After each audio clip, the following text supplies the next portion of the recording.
Good evening, ladies and gentlemen, and welcome to Glacier Bank Park for Pioneer League Baseball. My name is Scott Gladstone, so excited to have you along for the ride as tonight the Great Falls Voyagers take on the Glacier Range Riders here in Northwest Montana. We got some really cool festivities about to go and get started pretty soon here pregame.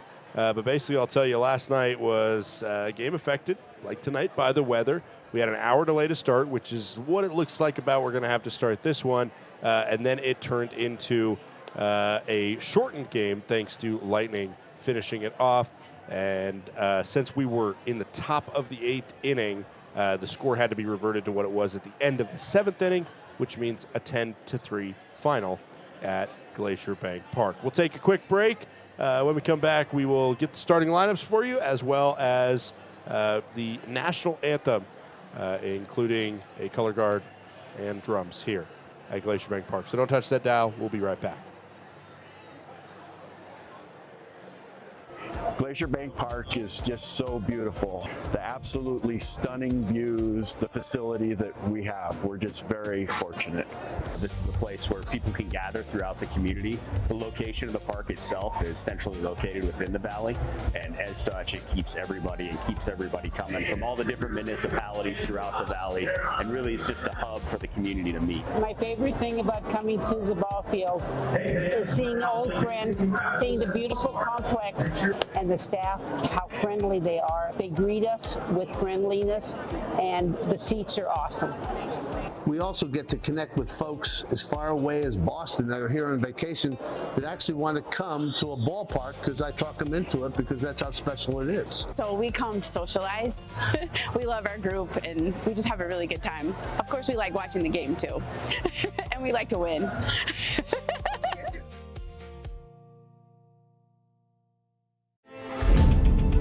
Numbness and tingling in the hand can make you lose your grip. Hi, I'm Dr. Nate Fogel. I'm an orthopedic surgeon and hand specialist here at Logan Health. Repetitive actions can lead to a condition called carpal tunnel. Left untreated, these symptoms can interfere with your daily life. Our fellowship-trained hand surgeons offer patient-specific care to help you regain control. Here's to getting a grip on life.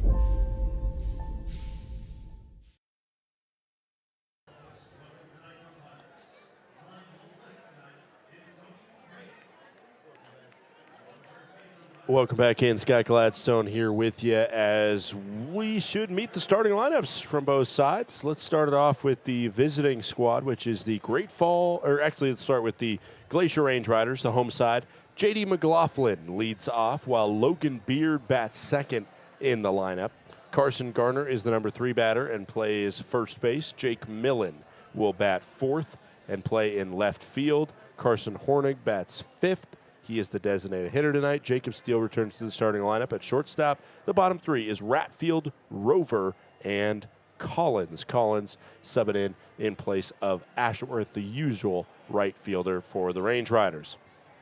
On the other side, for the Great Falls Voyagers, let's meet the starting 9. It is Vincent Temesveri leading off. Will Rogers bats second. Tommy Speck third. Ott, Cruz, and Schmack make up the middle 3 part of this lineup, while Swenda, Cabeza, and Loengart round it out. Antonio Barranca gets the night off for Great Falls. This series, this is a Great Falls squad that has hit 317 to the Range Riders 224.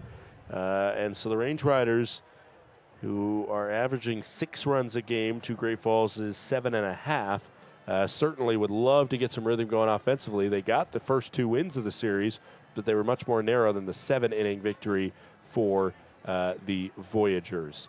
We will take a quick break one more time, come back with the color guard, national anthem, and all the other starting lineups here from Glacier Bank Park. We'll be right back.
This is Johns Manville, built on experience, guided by people who believe every detail matters. We manufacture commercial roofing systems with purpose, combining performance, protection, and long-term reliability. From the science behind our products to the trust earned on every job, we focus on what lasts and what comes next. Steady leadership, proven performance. Johns Manville Commercial Roofing Systems.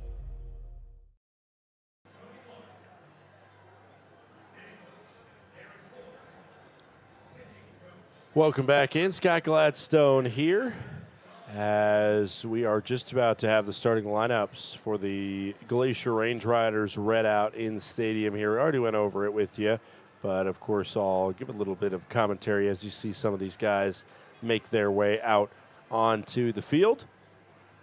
Range Riders come in with a league best record of 7 wins and 2 losses. Aiden Elfring gets the start on the bump for them today, while CJ Serwinski gets the start for the 8th place Great Falls Voyagers, who have a 3-6 overall record. Range Riders 4 games above these Voyagers in the early going, but of course 39 games remaining for everybody in this first half, so still plenty of ball to be played. 3-way tie for first place is between the Range Riders, already mentioned, of course, as well as the Boise Hawks and the Billings Mustangs. Both of those squads on winning streaks. Billings has taken all 3 games against a pretty dismal Idaho Falls Checkers squad, and Boise has taken all games against Modesto. Modesto started this week in first place, sole possession of it, and a 6-0 record. They've dropped 3 in a row and now are 1 game back of first with a tie with Long Beach for the 4th place spot. Both of those squads 6-3. Yuba Sutter and Missoula are both 5-4. Oakland, Ogden, and Great Falls are all 3-6. And in last place in the league, it's a tie between the Idaho Falls Chuckers and the Red Pocket Mobiles. They are both 1-8 in their 9-game start to the season thus far. We're getting a couple switch-ups in terms of the matchups in the Pioneer League, as the Red Pocket Mobiles, who played Yuba and got their first win against the Freebirds last night, face off against the Oakland Ballers, probably a much more difficult test for them. The Long Beach Coast will head back up to Yuba and take on the Freebirds this evening. So a swap of opponents between Oakland and Yuba. Long Beach at Yuba and Red Pocket at Oakland. All the other matchups are the same. Missoula at Ogden, Modesto at Boise, Idaho Falls at Billings. Already a scoreline in the early going on a couple of those, with Billings having a 2-1 lead over the Idaho Falls Chuckers, Missoula having a 1-0 lead over the Ogden Raptors, and Modesto up 2-0 at Boise in the top of the second. Due to our delay, we're a little bit behind schedule with everybody else, but might be right on schedule with Oakland and Yuba. We're going to send it now down to the field for the presentation of our colors and our national anthem, sang live here at Glacier Bank Park. Range Riders rocking the red on this Friday, and our nation's colors will get us to first pitch. Please listen in and see the sights and sounds of the first Friday game here at Glacier Bank Park this year.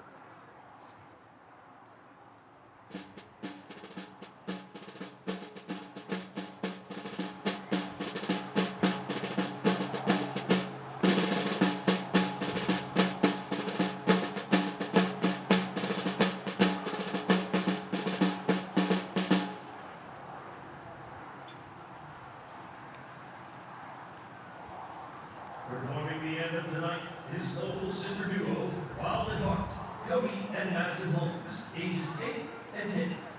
Recently won first place in the junior division of Montana's Got Talent with a song they wrote together. Today we are happy to have them and share their vocal harmonies with us. Please welcome Wild and Heart for the singing of our national anthem.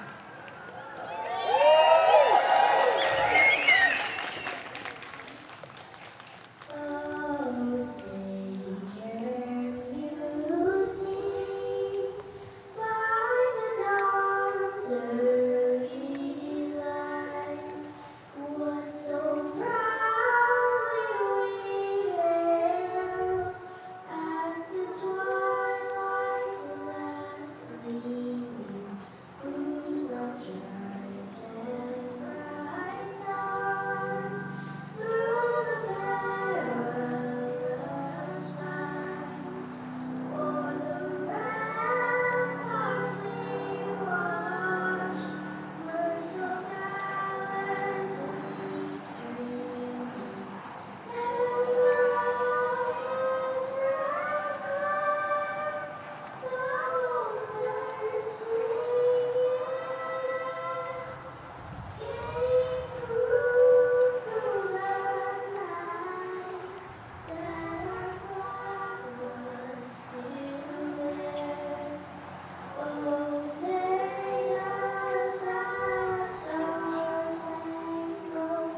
well done for the national anthem.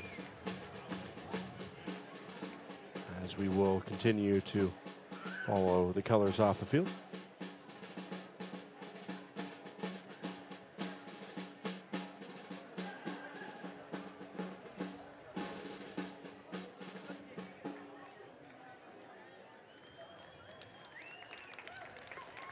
And get close to setting for first pitch here from the Flathead Valley. Let's meet our starting pitcher in Aiden Elfering. Aiden Elfering gets his second start of his professional career. Got touched up a little bit in Billings in kind of a lopsided outing against the Billings Mustangs, who have a really good offense, and we're just seeing the ball, I think, out of his hand a little bit too good. But for Elfering, certainly the stuff is there for the tall right-hander out of Dubuque, where he was an absolute stud, one of the best players in general in that program's history. And that's a very solid Division III program that Elfering was a part of. Elfering hails originally from Bird Island, Minnesota. So pitching a little bit colder weather, a little bit rainy weather, which is what he's getting here today. It's not going to be too uncomfortable for Elfering. If anybody knows about just northern baseball in general, but especially northern D3 baseball, it's that you're going to have to pitch in whatever's out there. Did have a phenomenal summer last year with the Waterloo Bucks of the Northwoods League, where he was 4-2 with a 3.51 ERA, and that's the type of stuff that this coaching staff and front office saw to bring in a guy like Elfering. 4 years at Dubuque, had 15 wins in his collegiate career in 34 total starts, 43 appearances in total, and had 236 strikeouts to just 28 walks.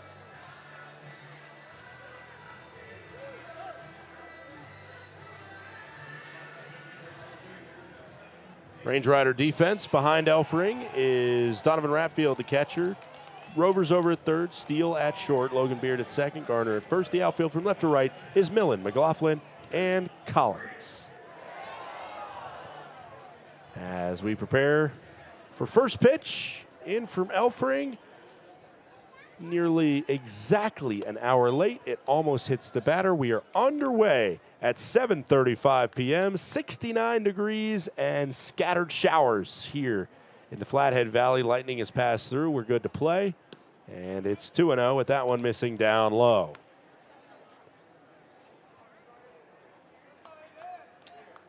Continued apologies throughout the past couple days in terms of the struggles of our stream getting you the live pictures.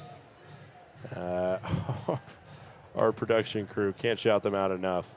Our IT, everybody. Last night, of course, had everything going good for a while, and then the storms took out some of the internet in the area. So hopefully, just rain and nothing further takes anything off, as this is a foul ball trickled down the third base line.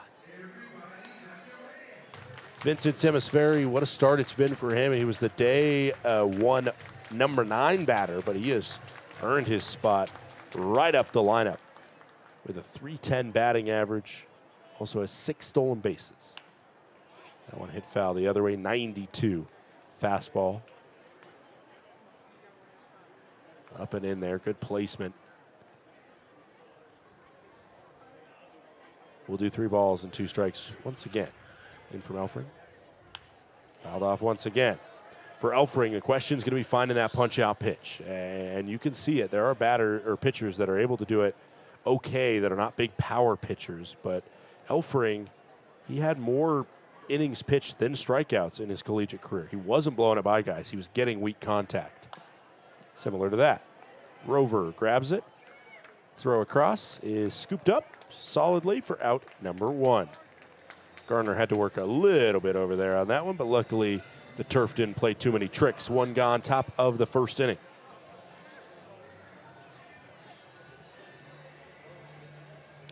Of course, if you are paying attention to college sports, especially the diamond sports, this is a great weekend to be a fan of the Diamond Sports. Lots of regionals in action today. The Softball World Series also underway in Oklahoma. So more than enough, as there's a swing and a miss from Will Rogers, former Arizona State and more recently Michigan product.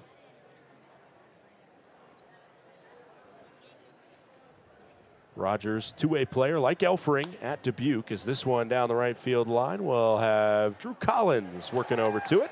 And Drew Collins makes the catch on the run. First time called upon for Collins near the line. Good speed from Drew Collins, maybe one of the fastest guys on this roster. 2 outs, top of the first. Up steps Tommy Specht. Elfring was quite the power hitter in his time at Dubuque. Had 17 home runs in his 4 seasons, near the top of the Dubuque leaderboard. Ball outside, called by Tony Prater, who is our home plate umpire today. First base umpires Dylan Collins, Ryan Starks over at third. 1-0, flare down the left field line, and it is a fair ball. Specht will hold at first. It's just a single for the right fielder. Wasn't a hard piece of hitting. He got weak contact, jammed him up and in, 64 miles per hour. It just limped down the left field line.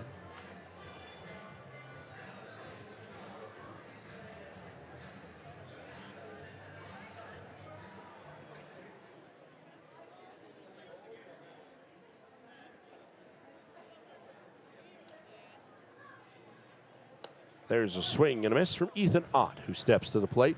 Ott, first baseman, finished up his career at New Mexico. 0-1 count, 2 outs. Top of the first inning. Specht decent wheels over there on first, so don't be alarmed if he makes a run for it. As this one out to left field, and that one's down for a base knock. Specht will charge into third base. The throw will be attempted to get there, but not in time. First to third goes Specht on the Ott base knock, and up comes Trey Cruz, who had a 2-run blast in the first inning last night.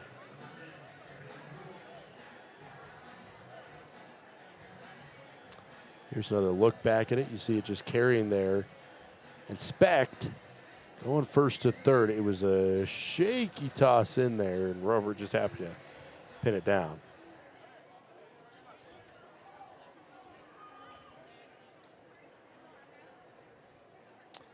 Runners on the corners here. 2-out rally, as that one is foul. Good call by our first base umpire. Carson Garner over there holding Ott on the bag, and he jumped away from the bag because of the pitch being thrown, but he was in perfect position.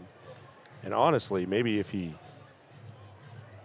stays on the bag, which is not the smart move in the big scheme of things, but if he does, maybe he's able to get to that one, and maybe before it goes foul. 0-1, 2-out pitch. Runners on the corners for Elfring. This one beyond Garner, over at first. Just straightened it out a little bit there, did Trey Cruz, and hit 100 miles per hour just beyond Garner, who was maybe hugging the line closer after realizing he was that close to making a play. It's an RBI single. The Range Riders down in the top of the first inning, just as they were last night. Up comes Kyle Schmack, Valparaiso product, played under his father there, who's the head coach at Valpo. Check swing there, foul ball. RBI for Schmack in the top of the 8th inning last night, but it was technically all for naught because all the stats in the 8th get wiped in a game that is called during the 8th when the offense doesn't have a chance to rebuttal.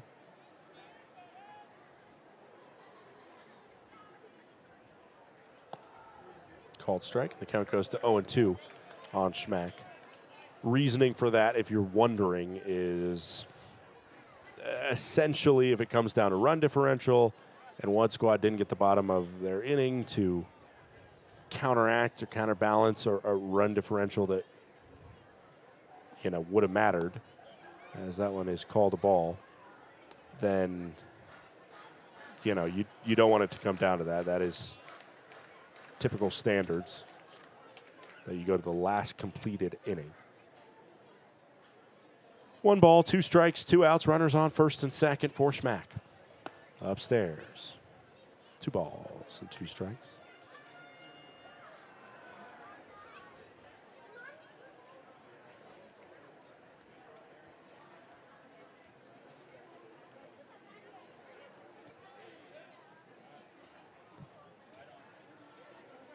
Swing and a miss. Schmack punched out, and an RBI single comes, but that's all she wrote in the first. Range Riders trail the Voyagers 1-0.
Welcome to Magoo & Company, a third-generation family-owned business nestled in the heart of downtown Whitefish. We offer a dazzling array of diamonds, ethically sourced Montana sapphires, and captivating custom designs that capture the essence of Montana's natural beauty. From jewelry design and appraisals to cleaning, repairs, and gemologist consulting, your satisfaction is our priority. Experience the magic of Magoo & Company and discover the perfect piece to celebrate life's special moments.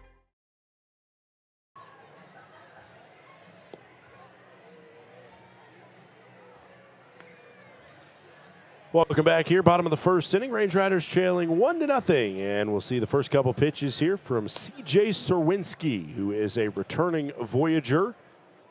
Feels like a long-time Voyager for Serwinski. He is technically in his 3rd year as a member of this Great Falls squad. Manager Sean Repe also in his 3rd season. Serwinski, a couple different stops in his collegiate career. Charleston, Gardner-Webb, and James Madison. First pitch misses and gives a little scare to J.D. McLaughlin, who leads it off. Range Riders rocking the red helmets. Don't those look nice? 1 ball, no strikes. Fouled off by McLaughlin.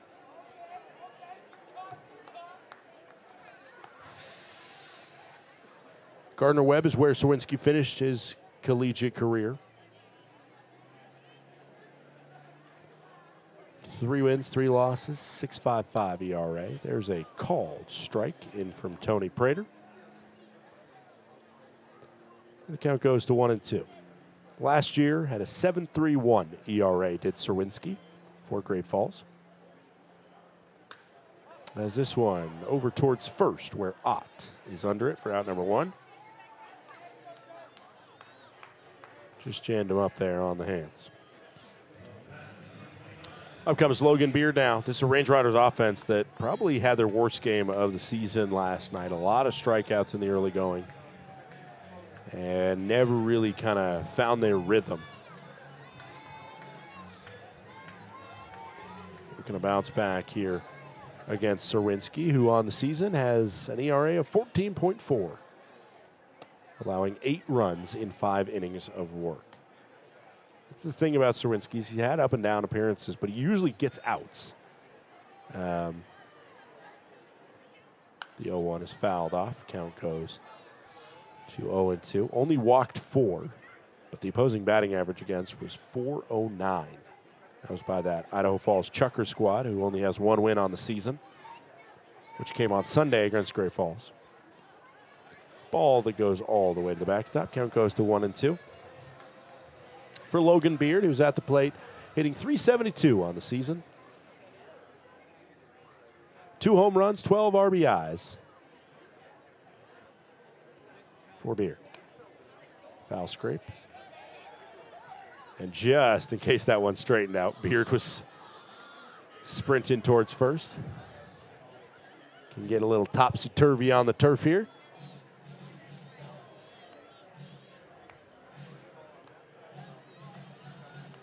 Second on the squad right now in RBIs is Logan Beard, only behind Jacob Steele, who is the shortstop today.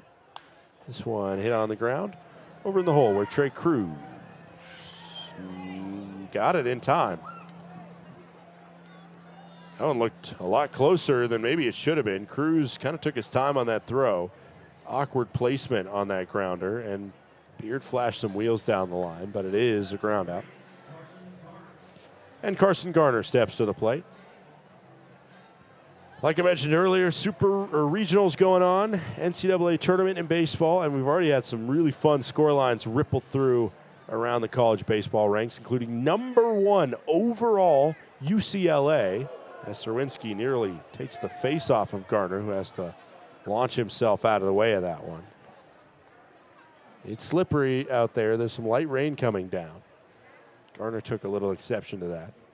Like I said, #1 UCLA goes down against St. Mary's at their own regional. They're down there in Jackie Robinson Stadium. St. Mary's a 9th inning solo home run to center field to put them in front and close the door in the bottom of the 9th. Fouled off by Garner. Of course, very good recent memories of the NCAA tournament for Garner. Went to the Men's Collegiate World Series in Omaha last spring with Murray State as part of a Cinderella run. 1 ball, 1 strike, 2 outs. Swing and a miss.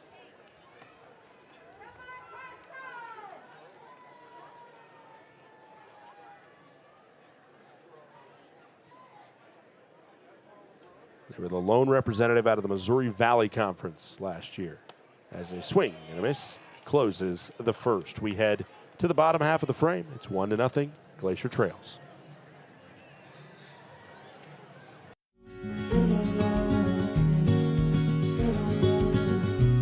Sometimes minor issues can turn into big problems the longer you wait. Hi, I'm Dr. James Cromie, General Surgeon at Logan Health. It's important to talk to your doctor if you notice any changes in your health. If surgery is part of the solution, we're here to help. Logan Health has the most comprehensive robotic surgery program in Montana, helping you to heal faster and get back to what you love.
Welcome back. Bottom of the second inning, or excuse me, top of the second inning.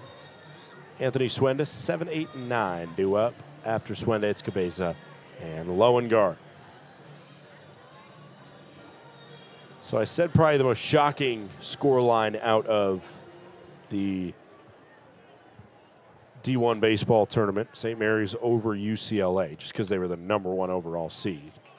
I believe they were the first ever #1 overall seed to lose their first game. Obviously, #1 overall seeds have been knocked out. Cal Poly and Virginia Tech will play a little bit later at Jackie Robinson Stadium. So the winner of that gets St. Mary's. The loser gets saddled with playing #1. Morgantown Regional West Virginia, number 1 seed there, takes care of business, and so does Kentucky. That should be a good one, West Virginia and Kentucky in the second round. There's a ball. 2-1. Ryder gave Florida, the Gators, a scare in Gainesville, but just surviving and walking it off was Florida, while Troy and Miami play to match up with Florida in the second round there. Loser gets Ryder. Another number 1 seed went down, and that was in the Hattiesburg Regional. Southern Miss lost to Arkansas Little Rock. Hit on the ground. Elfring got a piece of it, and it's going to be an infield single. Man, that's just kind of some of the stuff that he faced in Billings. That one hit pretty hard right back at him. There's going to be a conversation on the bump right now. Just to check on him, 99 miles per hour back up the middle. Infield single to lead off the inning for Swenda. And he waves everybody off. He is fine. In the Chapel Hill Regional, North Carolina took care of business against VCU. East Carolina beat Tennessee. So it's North Carolina versus East Carolina in the second round of the winner's bracket. Tennessee and VCU will play an elimination game tomorrow. Texas A&M beat out Lamar in College Station. And as this one flared up foul, Texas State and USC are about to start their contest to decide who plays Texas A&M. How about the University of Milwaukee, the Panthers, upsetting Auburn in Auburn. Pickoff after a long leadoff from Swenda. Pickoff attempts was a little bit high over there to Garner.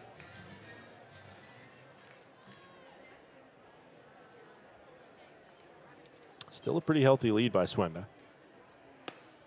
Ball into Cabeza. Cabeza on the season has yet to record a hit in 2 games, has scored 1 run. He's 0 for 6.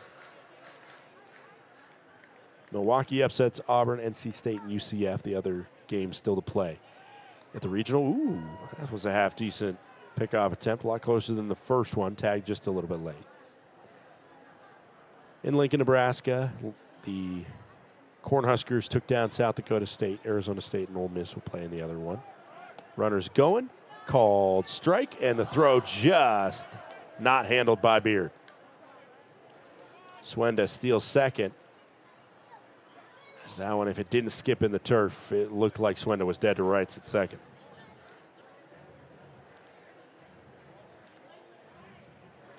Take a look back at it, see how close it was. And it just looked like he would have had it if it would have been squeezed in the glove by Beard. 2 balls, 2 strikes, no outs, top of the second. Runner on second now in a 1-0 Great Falls lead. Upstairs. Got to deal with Cabeza right now, especially with him having no hits on the season. 8 and 9 in this lineup are, well, and honestly, 6 and 7, too, are batting considerably lower than the top portion of the lineup. As this one, sky high. Rover near the foul line, grabs it, out number 1 on the pop-up.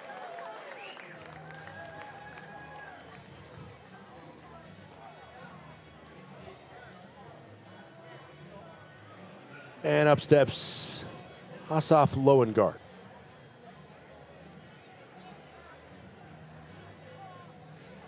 Loengart, 154 batting average. He has just 2 hits, and they're both extra base hits. A double and a home run for Loengart. 1 out, runner on second. He had a 2 RBI double. As this one is punted up into the air and out of the reach of Ratfield. Count goes to 0-1. Atlanta Regional down, hosted by Georgia Tech. They put a very hefty margin up against the University of Illinois Chicago, 22-5. Georgia Tech beat UIC, the Citadel in Oklahoma, playing the other matchup there. In Lawrence, Kansas, the Jayhawks beat Northeastern, and Arkansas beat Missouri State. Those two move on in the winner's bracket. There's a called strike at a Loengart, 0-2. 1 out pitch, top of the second. In Tuscaloosa, South Carolina Upstate beat Oklahoma State, and the other game still to go is Alabama State. Swing and a miss by Lowengardt. Punched out on 3 pitches.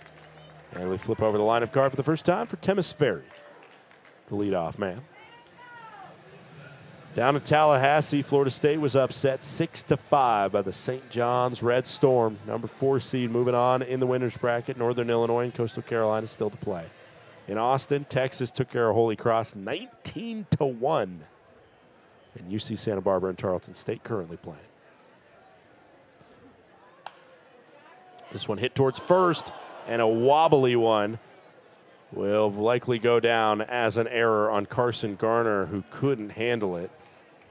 It was funky, but it seemed like it could have been corralled. And Temis Ferry has a 2-out E3. Swenda, smart by him, because sometimes in a situation like that, when it's a ground out and you're on second, you kind of just charge around third recklessly towards home because you assume, hey, man, if they can't handle the play at first, then I should be safe at home. But Garner smartly squeezed it. I believe actually Beard was the one that ended up with it, as this pitch misses downstairs. Rogers 0 for 1, flied out to right.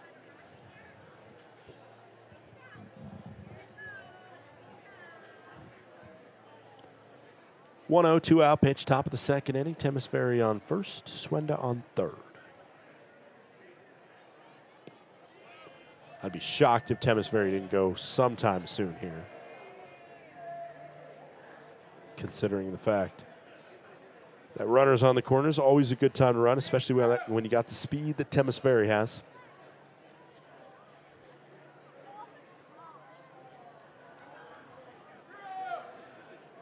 Originally from Los Angeles, California, Temis Ferry over there.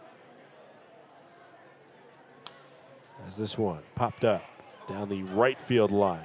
Drew Collins working over and navigating the mound is able to make the grab. You see the speed of Collins, those quick electric slides, and then, of course, some generosity as well as he flips it to the kids begging for a souvenir. We head to the bottom of the second as Elfring strands them on the corners. It is 1-0. Great Falls leads.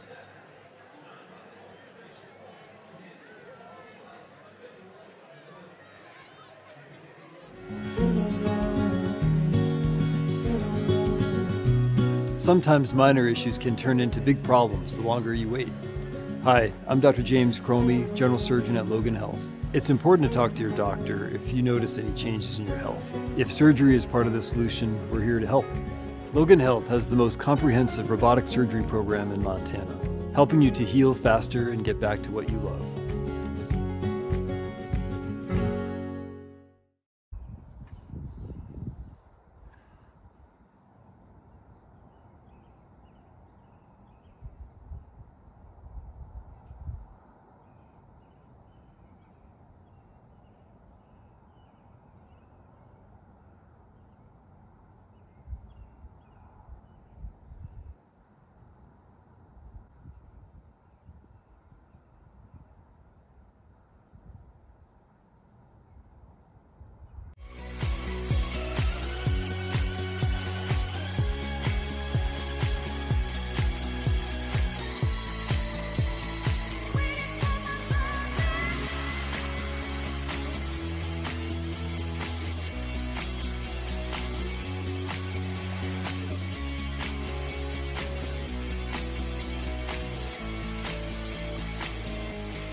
Welcome back. 0-1 count right now on Jake Millen, leading off this bottom of the second inning.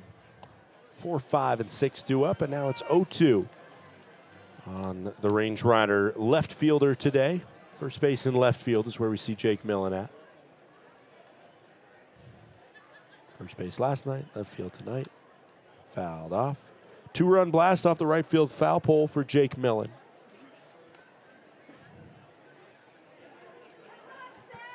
On-base percentage still not bad for Millen at a .458 mark, but the batting average has gone down a little bit over the past couple days, .235. Ball up and away. Count goes to 1-2.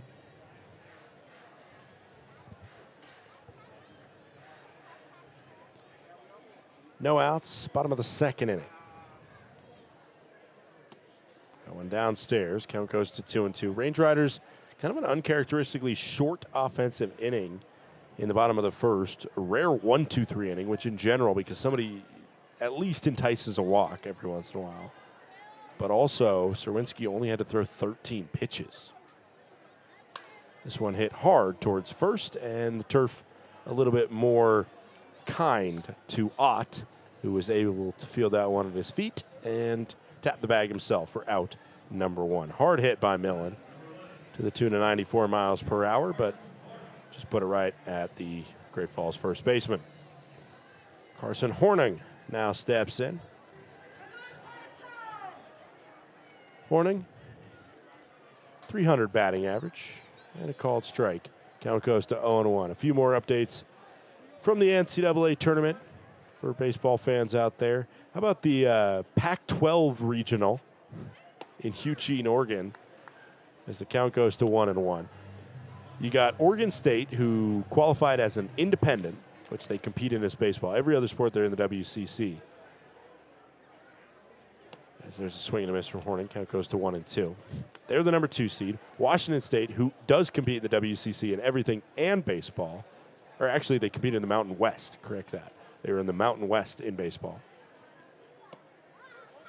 Called ball. 2-2.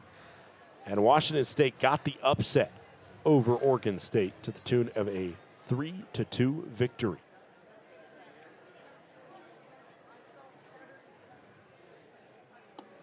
That's Oregon State squad who the numbers, like the RPI, everything like that, didn't like as much, but the pollsters love them. They're ranked top 10 in the country. It's a tapper over near Serwinski, but it will be picked up by Loengard, who fires to first for out number 2. 2 outs in the bottom of the 10th, and Jacob Steele steps to the plate. Other regional, or other game in that regional is Oregon, who is now a Big Ten school. So we got 3 teams that were part of the Pac-12 a few years ago, playing at what is now a Big Ten stadium. And yeah, if you would have shown something like that and then started to say that to somebody 10 years ago, they would have been flabbergasted. The the independent Oregon Beavers got beat by the Mountain West. Swing and a miss. 0-2 on Steele. The Mountain West Washington State Cougars in a regional hosted by the Big Ten Oregon Ducks. It probably would have broke their brain. And then Yale's there too, just to make things fun. This one sky high to shallow right field, where Loengard makes the grab for out number 3 in that regional in Eugene. Ducks lead 5-0. Range Rider pitching coach Will Oman, his son Jack, has started the first 4 innings. We head to the 3rd. It's 1-0 Great Falls.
Numbness and tingling in the hand can make you lose your grip. Hi, I'm Dr. Nate Fogel. I'm an orthopedic surgeon and hand specialist here at Logan Health. Repetitive actions can lead to a condition called carpal tunnel. Left untreated, these symptoms can interfere with your daily life. Our fellowship-trained hand surgeons offer patient-specific care to help you regain control. Here's to getting a grip on life.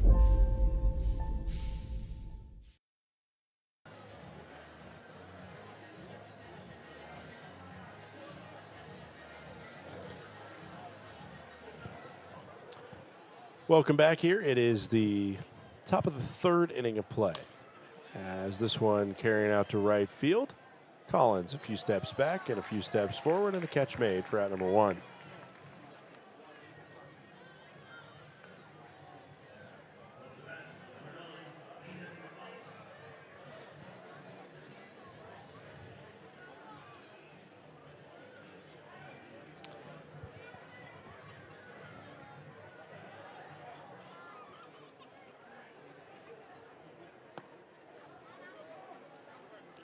Called strike. Count goes to 0-1.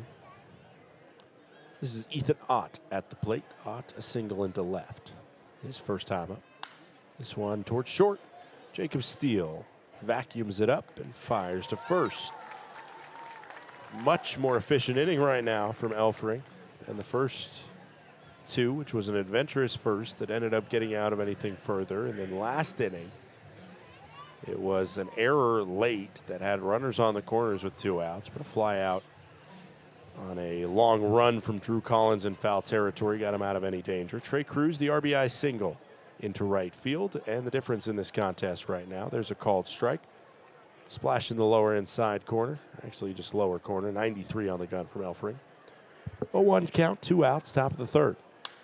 And Cruz hits this one pretty good out to center. McLaughlin going back to the wall, and Cruz has a home run.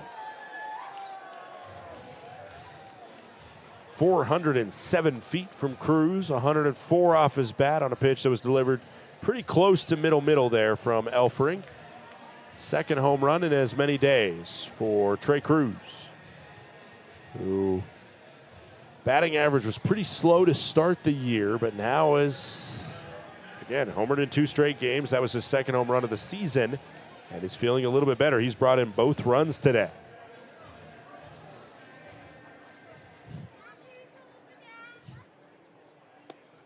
Ball upstairs. Count goes to 1-0 on Kyle Schmack. The only regionals I haven't talked about, Starkville and Athens. It's Starkville, as that one just glanced a piece of Schmack. Starkville, Mississippi State took care of Lipscomb by a score of 10-1. Louisiana and Cincinnati, and that is Louisiana Lafayette and Cincinnati, matching up in the other matchup. And in Athens, Georgia, the Bulldogs took care of the Sharks of Long Island University, 15-1 the scoreline. And as there's a swing and a miss from Swenda, Liberty took down Boston College 4-3.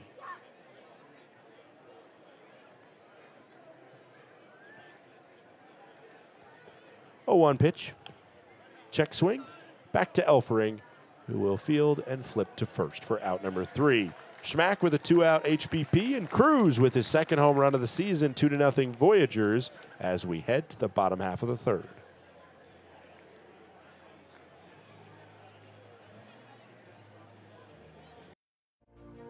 Thinking about where to host your next office event?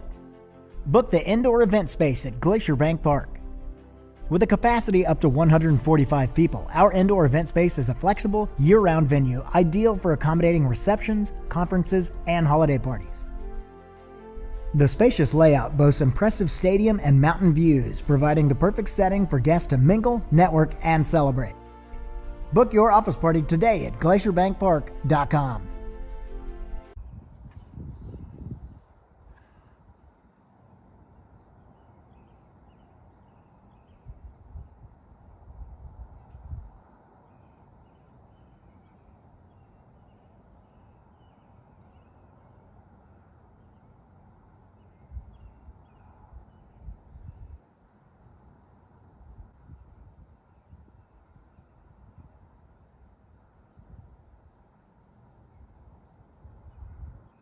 Innovation has always been at the core of Johns Manville. From advanced testing labs to real-world job sites, we rethink what roofing can deliver. Through science, precision engineering, and decades of real-world experience, we engineer commercial roofing systems that deliver lasting performance. At Johns Manville, innovation means listening, learning, and building solutions that meet today's needs while preparing for what's next. This is progress with purpose.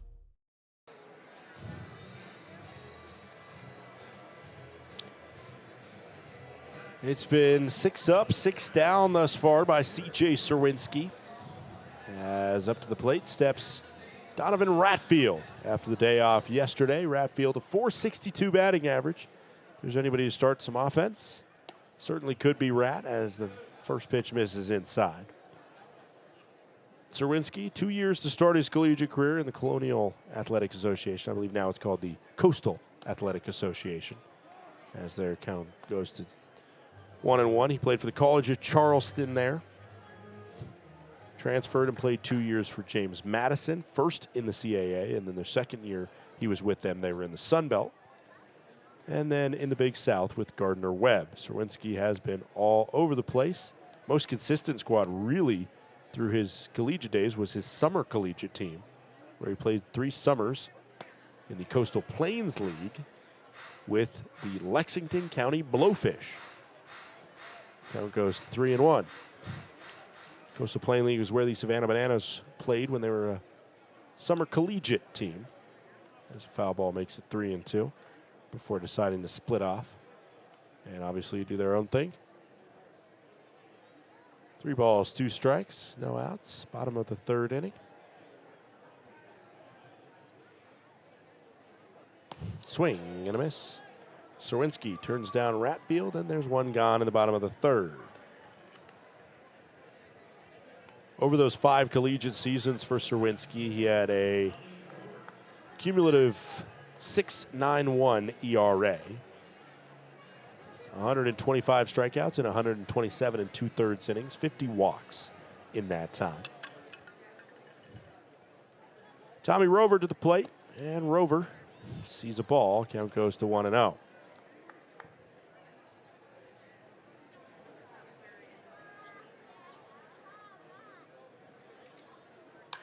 This one hammered down the right field line, but it'll drift foul. Whew. That one had some carry on it. 343 feet, 103 off the bat.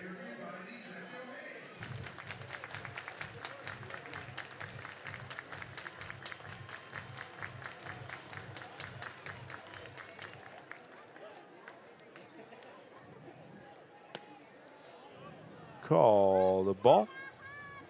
Count goes to 2-1 on Rover.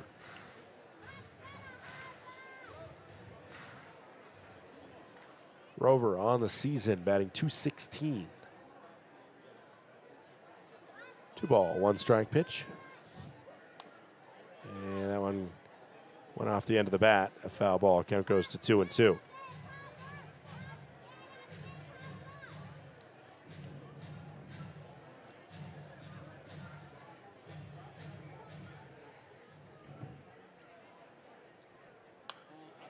Foul ball again. 2 balls and 2 strikes. I mentioned good weekend if you're a fan of the college diamond sports. Went through the whole rigmarole in terms of men's NCAA tournament, but on the softball side of things, plenty of excitement as well. As that's a ball outside. 3 balls and 2 strikes. Texas Tech, which made some headlines due to their matchup with Florida in the Super Regional. Jason Williams, former Miami Heat point guard, as there's another foul. His daughter playing for the Texas Tech Red Raiders, and of course he himself was a former Florida Gator. And there was some chirping back and forth. Texas Tech ended up winning, and then in their most recent game, the first round of the Women's World Series, this is a base knock by Tommy Rover into center. First base runner of the contest for the Glacier Range Riders. It comes by way of Tommy, who smacked that one 99 miles per hour up the middle. Up comes Drew Collins now. Speedy outfielder for the Range Riders on the season, batting .286, Drew Collins. 2 appearances as a starter, and he has 3 pinch running opportunities. That means he's scored 2 runs, despite only having 2 hits in his 7 at-bats. The Throw comes down, and they're going to get Rover. They tried to catch Cabeza off guard. Couldn't do it. And I believe the pitch was called a ball.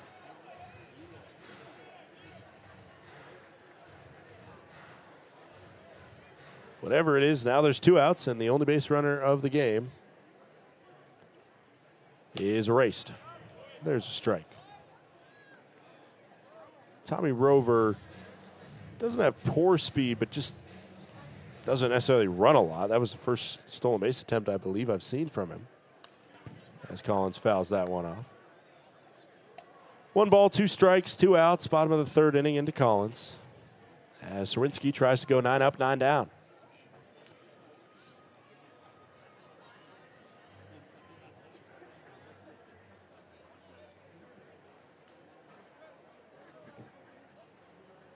The 1-2, 2-out pitch in the bottom of the 3rd. Downstairs, 2-2.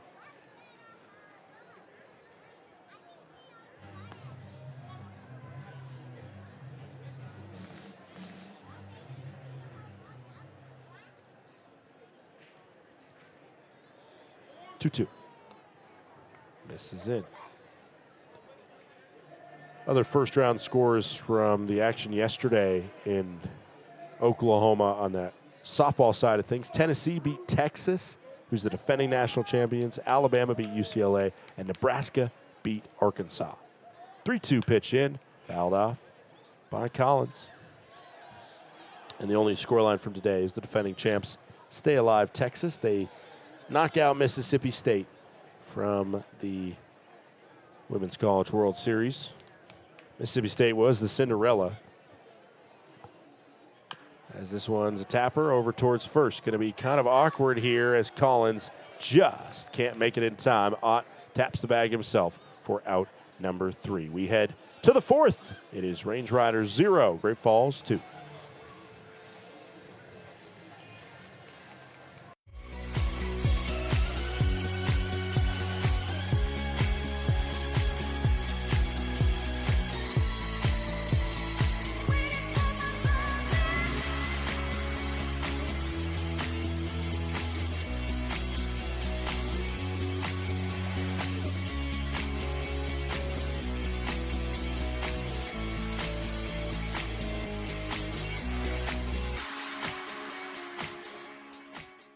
Welcome to Magoo & Company, a 3rd-generation family-owned business nestled in the heart of downtown Whitefish. We offer a dazzling array of diamonds, ethically sourced Montana sapphires, and captivating custom designs that capture the essence of Montana's natural beauty. From jewelry design and appraisals to cleaning, repairs, and gemologist consulting, your satisfaction is our priority. Experience the magic of Magoo & Company and discover the perfect piece to celebrate life's special moments.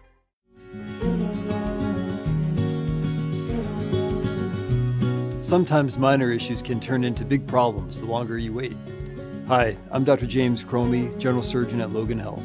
It's important to talk to your doctor if you notice any changes in your health. If surgery is part of the solution, we're here to help. Logan Health has the most comprehensive robotic surgery program in Montana, helping you to heal faster and get back to what you love.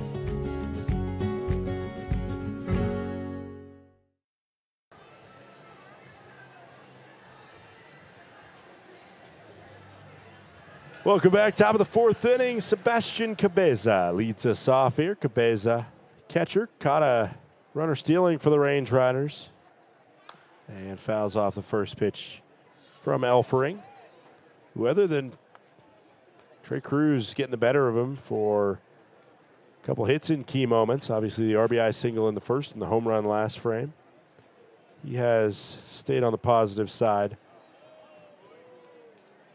of keeping guys off home, but as of right now, his offense not giving him much support on the back end. 1-1 pitch to center field, and J.D. McLaughlin doesn't have to work very hard to grab that one. 9 up, 9 down by Serwinski, or I guess you could phrase it 8 up and 8 down by Serwinski, 1 down by way of Cabeza. He's face 9, and we're through 3. I don't think there is a official name, and we got very close to it with Billings a couple years ago on what it's called when you lose a perfect game, which is 27 up, 27 down, but you retain a hold of 27 up, 27 down in that possibility, but it's not a perfect game anymore. In theory, if Serwinski or the Great Falls coaching staff or pitching staff went through 18 more times, 18 up, 18 down, it would not be a no-hitter. It would not be a perfect game, as the swing and miss makes it 1-2. And I don't know what it would be other than just saying 27 up, 27 down. We got very close with Billings. I'm forgetting the name of their pitcher. As a swing and a miss, as a strikeout for Elfring. Elfring's third punchy of the day. Up comes Temisveri, 0 for 2. Reached on an error his last time up. What happened was, it was a perfect game. It was Pat something, a lefty out of D3 Salve Regina University, which is in Newport, Rhode Island. He's a funky, lanky lefty. And as that's a ball into Temisveri, he had a no-hitter and a perfect game going in the 6th inning. And his shortstop committed an error, just airmailed it to first. And it bounced back into play. The guy stayed on first base, and there goes your perfect game. And it's the worst feeling for that shortstop. And then they turned a double play on the next play to end the inning. So it was still however many up, I guess at that point, 18 up, 18 down. This is fouled into the ground by Temisveri. And that went all the way to the end of the 8th inning, where it was 24 up, 24 down. And then the leadoff batter in the 9th inning was Mason Dennison, who reached on an infield single that he dove to first on, stretched out to break up what was still a no-hitter, and obviously whatever the 27 up, 27 down was. And then the next batter was Jackson Raper, former Billings Mustangs player, and he hit a 2-run home run. So the shutout was gone, and the no-hitter was gone, and the 24 up, 24 down was gone, all in the matter of 2 batters. If we get closer to that, I'll try and figure out if there is an actual term. For now, let's just hope the Range Riders offense starts to figure it out. So there's a swing and a miss. Count goes to 3-2. In a little bit of a funk, and you got to wonder how much late kind of start time has thrown them off. Of course, Great Falls playing with the same thing. 3 balls, 2 strikes. Swing and a miss. 1-2-3 frame turned by Elfring as we head to the bottom of the 4th. McLaughlin, Beard, and Garner, the top of the lineup, 2 up. Need a space that offers both a place to dine and an area to mingle in style? Book the Hideaway and Corner Suite at Glacier Bank Park. You and up to 50 guests will enjoy full catering services in the Hideaway, and incredible mountain views and comfortable furnishings in the luxury Corner Suite. This versatile combination offers a space to dine and a place to relax, creating the perfect arrangement for guests looking to mingle, network, and celebrate. Book your office party today at glacierbankpark.com.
J.D. McLaughlin steps up to the plate to lead off the bottom of the 4th inning as the Range Riders searching for some offensive life in this contest. McLaughlin, I mentioned Oregon State losing earlier today. That's where he started his collegiate career. In Corvallis, as this one hit hard, but right at the shortstop in Cruz. The throw is almost enough to pull Ott off target, but it is good enough from Trey Cruz, who, of course, is the difference right now. An RBI single and a home run by Cruz. Logan Beard to the plate, a ground out to short himself. That one offered dead center and taken 102 miles per hour just right back at a defender. Ball inside on Beard. Range Riders still at arm's length, certainly, with this Voyager squad right now. That one also inside, 2-0. 96th all-time meeting between the Range Riders and the Voyagers. Fouled off by Beard. Gets into the crowd, and of course a lot of the fans with some drizzly rain here are up in the concourse level, which is one of the huge benefits of Glacier Bank Park. You get some coverage where no other field has the type of coverage for the fans that Glacier Bank Park has. But maybe you should have been sitting in the seat where that ball went right to, and you lost out on a potential gift to bring home. 2-2 pitch into Beard. Swing and a miss. Another strikeout for Serwinski. That is his 3rd of the day.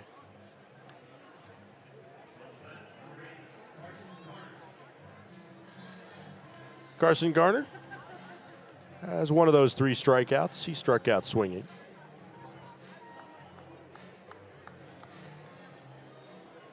Garner, the 2nd most strikeouts on the team. McLaughlin, the only one with more right now. The count goes to 0-1.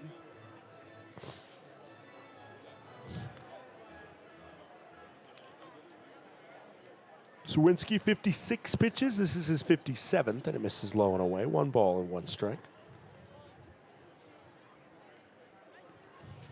Mentioned 96th all-time meeting. All-time record between these two sides. 58 wins for the Range Riders, 37 for Great Falls. 1 ball and 2 strikes after the foul ball. In this ballpark, Range Riders have won over 70% of games against Great Falls. 38-16 are the Range Riders. 20-21 over in what was formerly Centene Stadium, now just Voyagers Stadium in the Electric City.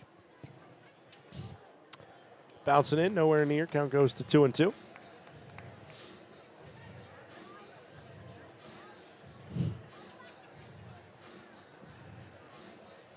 Two balls, 2 strikes, 2 outs. Bottom of the 4th inning. Nobody on for Carson Garner. The 2-0 pitch into the Range Rider first baseman. Missing inside. Catcher Cabeza liked the pitch, although it was a pretty clear ball up and in, close to the hands. A payoff pitch coming from Serwinski. Swing and a miss. Another strikeout, the 4th of the day by Serwinski. It is 2-0 Great Falls as we head to the 5th.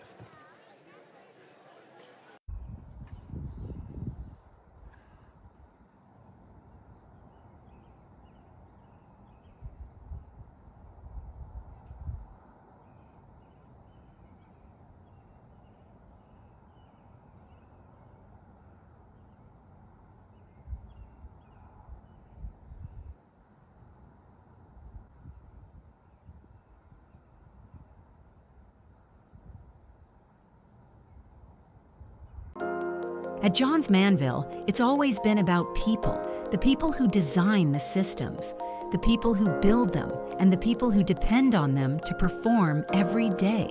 That's why we approach commercial roofing with care, collaboration, and respect for what's at stake, because every roof protects more than a building. It protects people, livelihoods, and peace of mind. That's the responsibility we stand behind.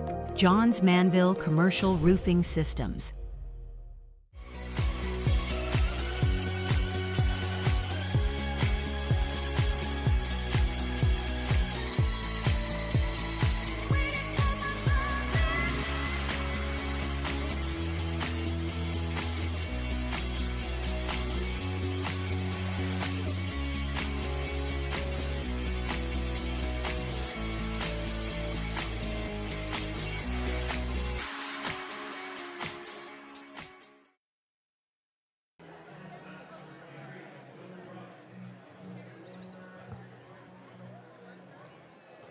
Welcome back. It is the top of the 5th inning here. 2-0. Great Falls has the lead on Glacier, and they're back up at the plate, seeing a ball into Will Rogers. Count goes to 1-0. Top of the 5th inning here.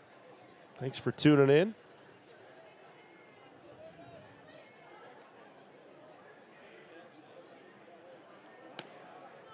And there's a strike. Count goes to 1-1.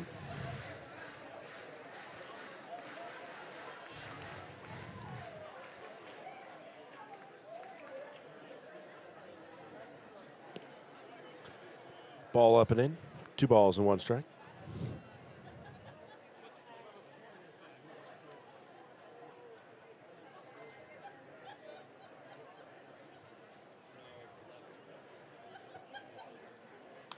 Fouled off, 2-2. No outs here, top of the 5th. Good time to check in around the league scoreboard. Most games a little bit ahead of us because of our weather delay here. Missoula leads Ogden 11-1 in Utah. The Idaho Falls Chuckers have a 7-5 lead over the Mustangs. Maybe a chance for the Chucks. Just 1 win for Idaho Falls right now. As there's a swing and a miss, a punch out of Rogers.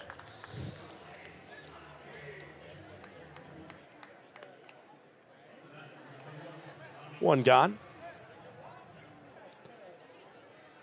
Modesto Roadsters have a 5-2 lead on the Boise Hawks.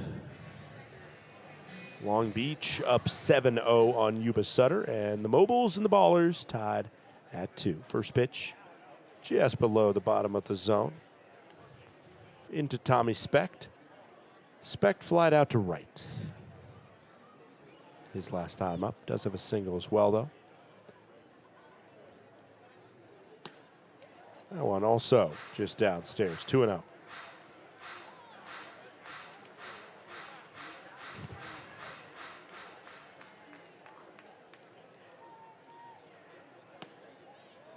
Get me over pitch, not quite, but still similarly placed. Count goes to 2-1.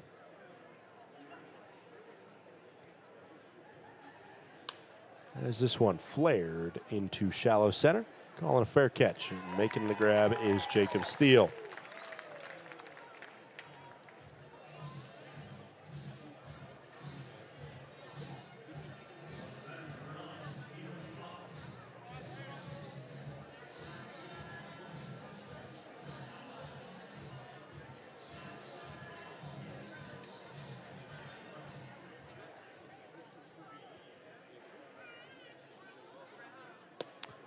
First pitch in, a called ball to Ethan Ott.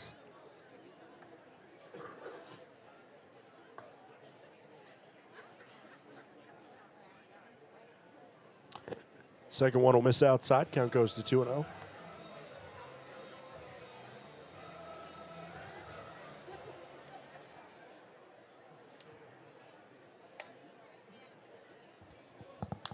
And this one sky high. Logan Beard looking for it, comes back to the dirt and makes the grab. Another 1-2-3 inning by Elfring, who's really started to find his stride as a starter. Dinged early for a couple of runs, but he has been solid. The Range Rider offense has been the opposite. They're looking for their bats in the bottom of the 5th. We're halfway home, 2-0 Great Falls. Range Riders fans, Glacier Bank Park offers a variety of suites to accommodate groups of all sizes, from small gatherings to parties of up to 65 people. The balcony views and exclusive services create a premium experience for celebrations, reunions, and outings of all kinds. Enjoy the convenience and comfort of your private space, breathtaking Montana scenery, and high-level action on the field, while our dedicated hospitality team creates an unforgettable experience for you and your family, friends, or business associates. Numbness and tingling in the hand can make you lose your grip. Hi, I'm Dr. Nate Fogel. I'm an orthopedic surgeon and hand specialist here at Logan Health. Repetitive actions can lead to a condition called carpal tunnel. Left untreated, these symptoms can interfere with your daily life. Our fellowship-trained hand surgeons offer patient-specific care to help you regain control. Here's to getting a grip on life. Welcome to Magoo & Company, a third-generation family-owned business nestled in the heart of downtown Whitefish. We offer a dazzling array of diamonds, ethically sourced Montana sapphires, and captivating custom designs that capture the essence of Montana's natural beauty.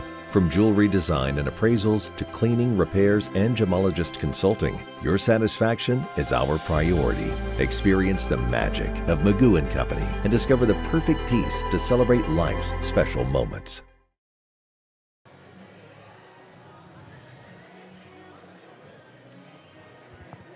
Welcome back. It's Jake Millen that leads off the bottom of the fifth inning. Range Riders just one hit in the contest right now, and after caught stealing of Tommy Rover after that hit, as Jake Millen to deep left field. That one's back to the track, and it is caught. That's just the way it has gone for the Range Riders today. They finally catch a piece of one, and it's a 97-mile-per-hour fly out. Schmack makes a good catch on it out there in left field. One gone very quickly. All right, ladies and gentlemen, we are going to rip through some trivia. We've missed out on the last couple days of trivia. Range Rider half of the fifth inning. Ball outside to Carson Horning, former Jacksonville State Gamecock. Because it is the opening day of the NCAA tournament for baseball, let's ask some questions about where did some MLB stars play. So this is kind of a fire round, and I haven't done trivia the last couple days. Obviously, we've been dealing with technical difficulties, and so far we've been clean, so I don't want to distract you with stupid trivia when, you know, there was the game that was ever present right in front, and obviously some of those innings were kind of a radio call, so less of a chance for me to go off on random diatribes. 3-0 pitch coming into Carson Horning. Serwitsky firing it in, and it's ball four, a walk to Horning. All right, so let's start it off with Barry Bonds. What school did Barry Bonds go or play baseball at? I know you're thinking about it, and it's a school that I did mention there and currently in the NCAA tournament. You're not going to get too long to think of it. I'll give you till the first pitch into Jacob Steele to think about it. What school did Barry Bonds play at? Steele sees a first pitch strike. Count goes to 0-1, and the former Central Missouri Mule down in the count. Barry Bonds was an Arizona State Sun Devil.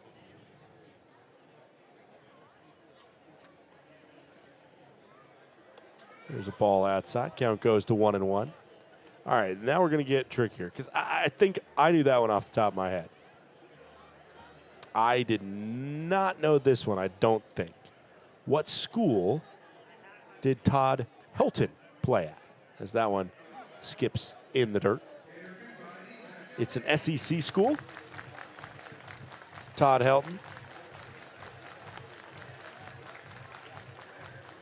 And he did play football briefly for this school as well. And as I think we're coming out, and I think the trainer's coming out too to check on Serwinski, who's having a phenomenal day thus far. This would be very bad news. There's already some sort of knock to Aiden Redahan that's kept him out of the starting lineup the past 2 days, and now you've had a pitcher who has dealt with nearly everybody that just can't find the zone. So while they're talking to him, we'll continue to figure out where Todd Helton and they're taking out Serwinski. Oh, no. They're going to need to go through the full warm-ups as the trainer walks off with Serwinski, and because of an injury departure, you don't have a pitch clock essentially timed warm-up for a new pitcher. They got to even figure out who they're bringing into the game. As somebody ran down to the bullpen just to grab their stuff and start to go through. It's always an awkward situation to come into, but we're going to have a long pause here while we do that. So I'm just going to continue to rip through trivia. Go over MLB teams' collegiate programs that they played for. Like I said, Todd Helton, SEC product, and he was briefly Peyton Manning's backup at the University of Tennessee. So that's kind of a Or maybe actually he was technically in front of him on the depth chart. And Helton did play some football there, which I did not know that he played any quarterback. Appeared in 12 games during his career with the Volunteers football team. Had 4 touchdowns, 3 interceptions before Manning replaced. Actually, it was an injury against Mississippi State where Helton injured his knee and was replaced by Manning, and the rest is history. That guy ended up being pretty good at football, and Todd Helton said, I'm going to stick with baseball, which obviously he was very good at. He was born in Knoxville, hometown kid, played for the University of Tennessee. This one, I think I actually do have an idea for this one. Nomar Garcia Parra, where was his collegiate career at? You also have the option of he did not attend college, Nomar Garcia Parra. I think off the dome, I'm going Georgia Tech. But honestly, I don't have the answer in front of me. I do have options, so that's why I'm pulling Georgia Tech. I think he was a Georgia Tech Yellow Jacket. Dartmouth, Florida, and did not attend college are the other options that I'm looking at. Of course, Georgia Tech with a big win today over the University of Illinois Chicago, and it is Georgia Tech. Nomar Garcia Parra, originally from Whittier, California, and no nonsense Nomar reached the College World Series with Georgia Tech in 1994. They lost to Oklahoma, and then he ended up heading to the Cape Cod Collegiate Baseball League, where he went on the draft board for the Red Sox and was picked in the first round in 1994. Going through the full warm-ups right now is a new pitcher out of the pen. This is Landon Ray into the contest. And we'll prepare to take over when he finishes his warm-ups. But again, he's allotted unlimited time here. It's going to be a 2-1 count with 1 out, bottom of the 5th inning for Ray versus Jacob Steele. Ray on the season just has 1 appearance, 1 1/3 innings pitched, and he allowed 2 earned runs. That was just a couple days ago versus these Glacier Range Riders.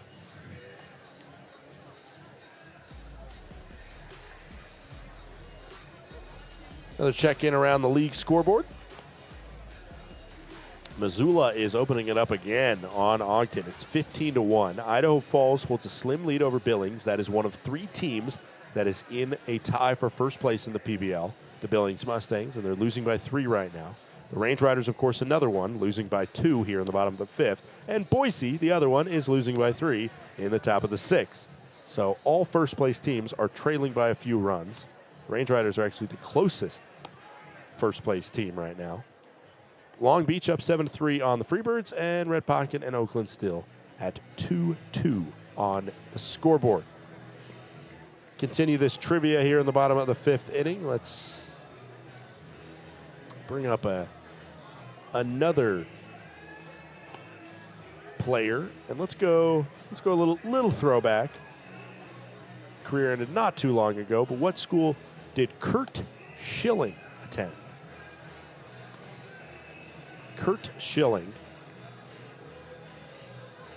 Where did he go to college? He was actually born in Anchorage, Alaska, which I did not know. His dad was in the Air Force, and they were stationed at Elmendorf Air Force Base near Anchorage when he was born. He was the middle of 3 children, but then he ended up going to high school in Phoenix, Arizona. So what an adventurous life that must have been. Born in Anchorage, lived there for at least a little bit, ended up in Arizona.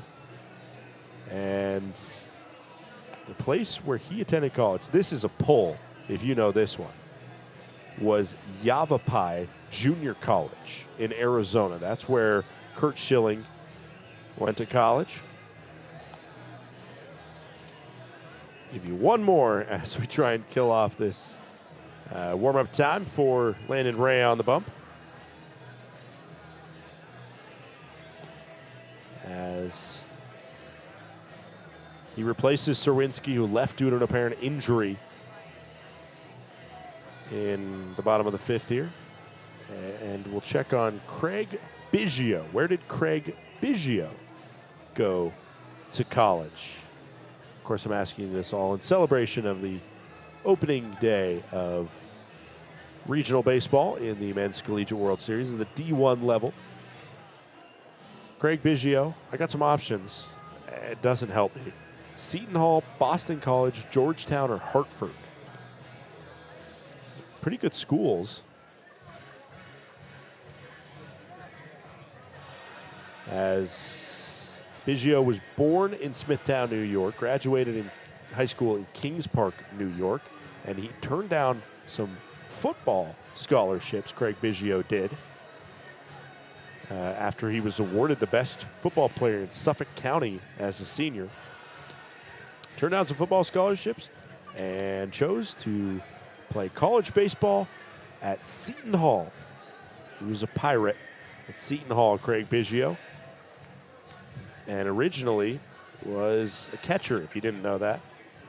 If PK is listening, I think he knows that for sure, that Craig Biggio was a catcher originally. I think he pulled that out at some point last year.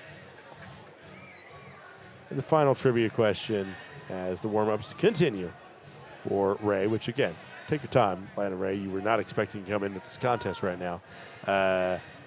Final question is, where did Aaron Judge go to college?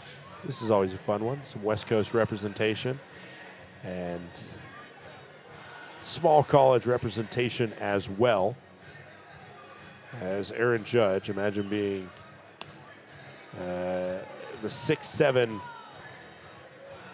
200 and whatever pound player he is, and you get called up, born in Sacramento, and after being a phenomenal 3-sport athlete in high school, he got recruited to play college baseball at Fresno State. And that's where he ended up going. He got recruited to play tight end by Notre Dame, by Stanford, by UCLA, but he wanted to play baseball, and, well, pretty good pick in the end by Aaron Judge. Multi-MVP. Count goes to 3-1 as Ray gets us back underway with the ball outside. Runner on first for the Range Riders in Horning. 3-1 count. And it will be a walk issued to Jacob Steele. And now I'm trying to figure out technically, statistically, who does that walk go to? I believe it goes to Serwinski. That's what I have here, that technically Serwinski gets credit for the walk due to the fact that if it's usually, I believe it's who throws more balls in the walk, and Serwinski threw the first 2 and Ray threw the next 2. So I think in place of a tie, it goes to whoever threw the first pitches and thus the first balls in the at-bat. So because he threw it first and made it 2-1 first, as Ratfield sees that one miss low, Ray thrust into an unfortunate situation here with Serwinski leaving the game due to injury. And since then, it's been 4 pitches, all balls thrown by Landon Ray. 2-0. Almost hit him. It did hit him. So not just 4 pitches thrown, now 5 pitches thrown. One of those finished off a walk, and another one hit Ratfield. The bases are loaded with 1 out, and the only hit of the day for the Range Riders belongs to this man, Tommy Rover, who steps up to the plate. He got a base knock back in the 3rd inning and then was caught stealing, and now the Range Riders have a chance to tie it in 1 swing of the bat or do more. And seemingly from nowhere, the Range Riders offense has a major spark, and it's another ball thrown by Ray. 6 pitches, all missing the zone. 1 ball, no strikes, 1 out, bases stuffed. Low, and it is 7 pitches and 7 balls thrown, and somebody's getting warm very quickly in Great Falls' bullpen.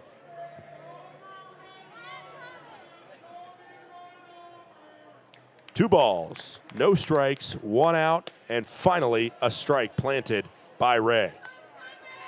2-1 pitch, 1 out. Horning on third, Steele with good wheels on second base. Ratfield, the man on first. The 2-1. Bluffed the bat, held back, no challenge. It's 3-1. Neither side has challenged at all today. 3-1, hitters count for Tommy Rover. Hit through in the right side. Todd Pratt puts up a stop sign, and the throw, now there's some confusion as there's a couple runners stranded and Pickles all over the place, with Ratfield ending up being the man to fall on the grenade.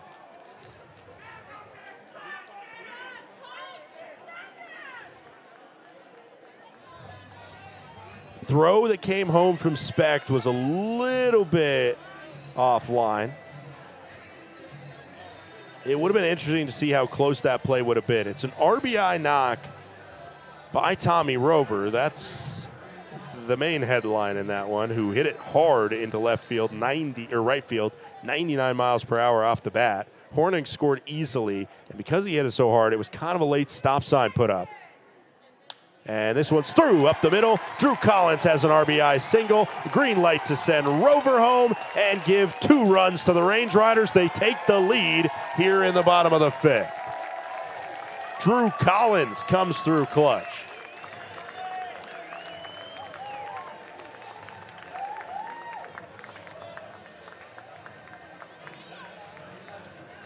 Drew Collins on the first pitch of that at-bat sends it right back up the middle at 92 miles per hour. Rover and Steele score. It is 3-2 Range Riders, and out of nowhere, Glacier has the lead. Serwinski, a brilliant start, but an injury brings his day to a close, and Drew Collins has brought the Range Riders to their first lead of the contest. Finally, some life from this offense.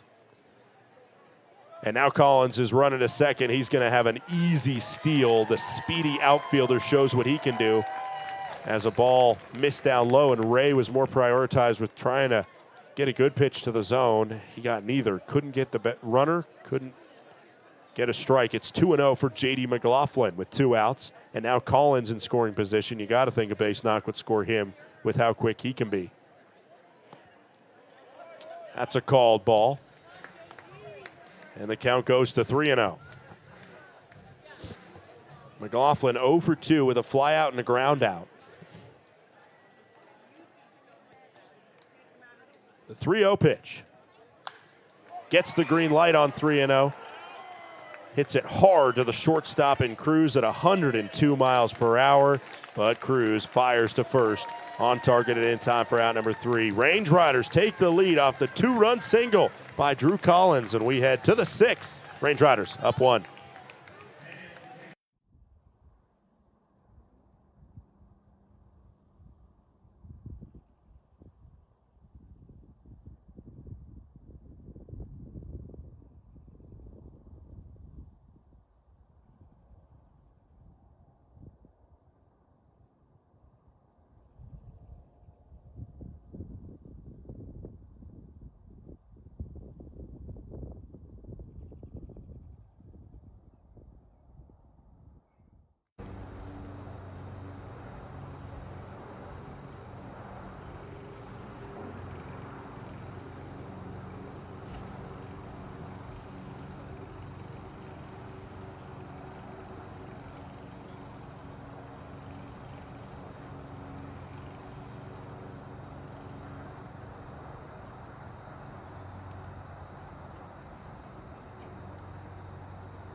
First pitch is in the zone to Trey Cruz here in the top of the 6th inning. Cruz 2 for 2 with a home run and a single. And we welcome, as this one hit towards second, fielded by Logan Beard.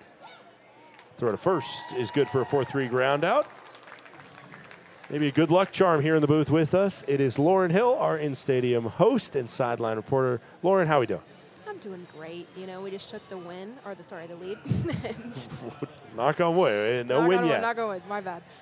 We just took the lead as I was sitting here in the booth, so maybe you are right. Maybe I am a good luck charm. And you got to hear some of my trivia as this one hit over towards third, where Rover grabs it. Didn't get it clean. It touched the ground at some point, but still not moving quickly down the line was Schmack. So call it a 5-3 ground out. Rover probably could have sold me on saying that he caught that out of the air. 2 gone very quickly here in the top of the 6th. Did you get any of the trivia for the former colleges of MLB players? Did you know any of those? Okay. I walked in on the one about the guy that went to Georgia Tech. Which is Nomar Garcia-Parra. Okay, awesome. And then you led off with Aaron Judge. And I Yes. did not know he went to a small school. I would assume he went to a bigger, one of the big 4. 0-1, 2 outs, top of the 6th inning. And I think you missed, as there's a swing and a miss, your first college. Todd Helton went to Tennessee. Oh. Todd Helton and played football. I don't know how well you know who Todd Helton is. Really good first baseman for the Colorado Rockies for a long time. And he played football and got started above Peyton Manning for a brief tenure at quarterback for Tennessee. Oh, I didn't know which that. I learned something new. I did not know that either. 1 ball, 2 strikes, 2 outs, top of the 6th inning. Yeah, it's funny. I even love looking back as this one hit through up the middle for a base knock from Swenda. I love looking back and learning about these guys in general and what other sports they play. I went on a rant on the road about J.D. McLaughlin, and his older brother plays professional basketball in Lithuania this past year, and he averaged 22 points per game at NAU, Northern Arizona University, which is a D1 school in the Big Sky Conference. And then his younger brother is a safety for the University of Washington football team. So, all 3 of kind of the big 3 major sports other than hockey represented in the McLaughlin clan. I did ask him the next day of who is the best hockey player, and he said, none of us can skate. So, that would be kind of a good, we need the McLaughlin Olympics. Really. He admitted that he would probably be defeated as there's a swing and a miss to throw into second, and Swenda's out by a country mile. We head to the bottom of the 6th as another scoreless frame fired by Elfring. It is 3-2, Range Riders lead. Glacier Bank Park is just so beautiful. The absolutely stunning views, the facility that we have, we're just very fortunate. This is a place where people can gather throughout the community. The location of the park itself is centrally located within the valley, and as such, it keeps everybody coming from all the different municipalities throughout the valley, and really it's just a hub for the community to meet. My favorite thing about coming to the ball field is seeing old friends, seeing the beautiful complex, and the staff, how friendly they are. They greet us with friendliness, and the seats are awesome. We also get to connect with folks as far away as Boston that are here on vacation that actually want to come to a ballpark because I talk them into it because that's how special it is. So we come to socialize. We love our group and we just have a really good time. Of course, we like watching the game too. And we like to win.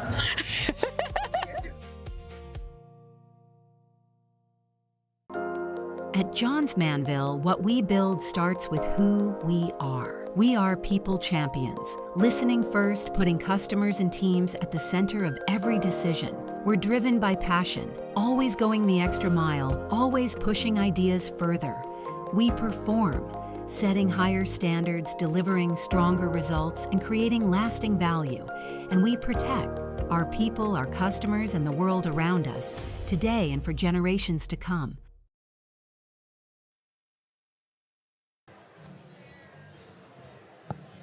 Welcome back. It is the bottom of the 6th inning as the Glacier Range Riders currently have a 3-2 lead over the Great Falls Voyagers. New pitcher into the contest.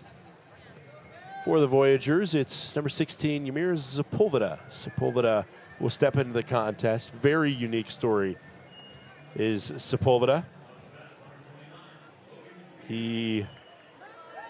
His playing career seemed to be all but done after he had a stint in the Pirates organization from 2014 to 2017. Age 18 to 21. He was playing for the Pirates. There's a called strike into Logan Beard. Was let go by the Pirates, then played in the Mexican League for 2 years in 2018 and 2019. And then at 23, seemingly was done with the game of baseball. And here we are 7 years later, and his appearances versus the Range Riders last week, at 30 years old, he has restarted his professional baseball career. 0-2 pitch coming in from Sepulveda to Logan Beard.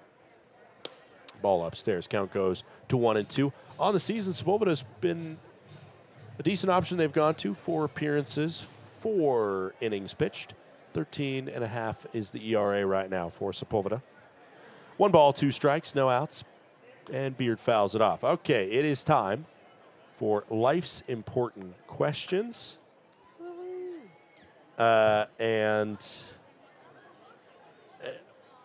Let's start it off with this because there's a deeper question. No disclaimers. But let's just start it off with, in general, as the 2-2 pitch misses. Now it's 1-2, or it was 1-2. Now it's 2-2. What is your optimal weather? Give me kind of just like, if it was this every day, I'd be happy. Like from, temperature, like how many clouds in the skies? Is it 100% sunny? As Beard sends this one up into the air. Ott looking for it. And grabs it. Pop out for out number 1. See, I think that's kind of a tough question, though, at least for me, because there's days where I really do enjoy staying inside. You have your window up and it's just raining all day and you're just getting stuff done kind of thing. Or obviously the go-to answer is, well, maybe not go-to, but mine is I can wear a sweatshirt comfortably and it's a little breezy outside, but the sun is out. So what do you think? As Carson Garner, tapper over to third, Cruz fields and throws a lace that goes into the dugout. Might be scored as an infield single just because Carson Garner was close, but it's certainly an error to get him to second. That was a bullet across the inning as we look at a replay there. Bullet across. You see Cruz just winding up and firing this one nowhere near Ott.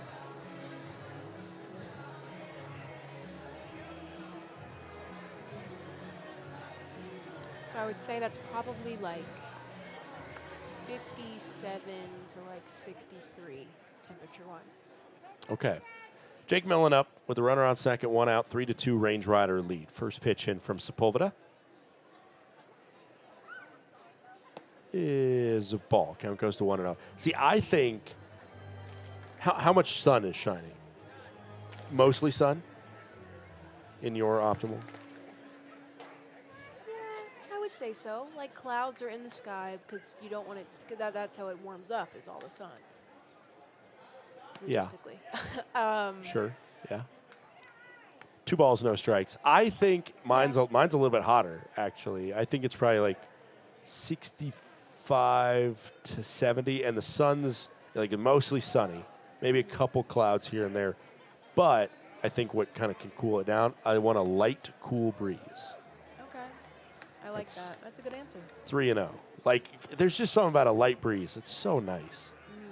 I agree. That you're just like, but not windy, because we've had some windy days over the off season here. Caused a lot of havoc when it's windy. 3-0, 1 out, bottom of the 6th inning.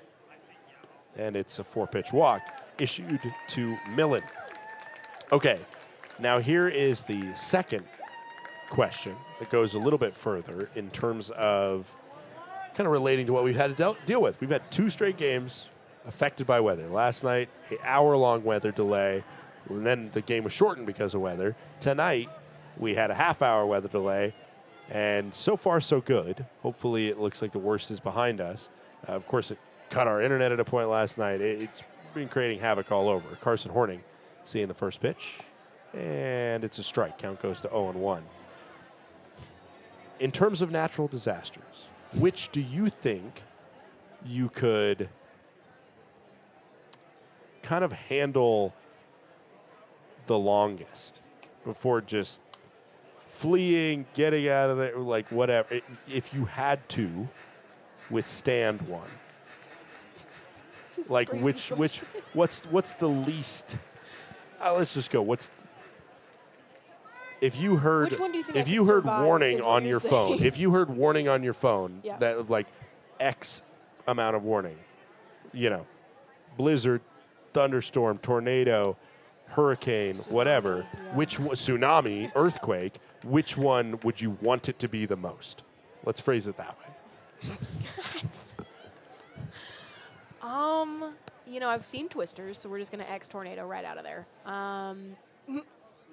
Tsunami, again. This one down the left field line, will it be fair? No.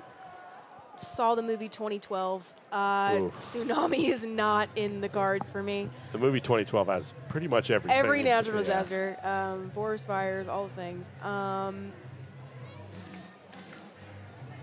feel like a blizzard is the most doable. I feel like if anything, you're just locked inside because you can't get out with the doors, right? Well, unless, as this one is through for a base knock. Carson Horning whipped that pretty hard. Stop sign at third, and the bases are loaded with 1 out.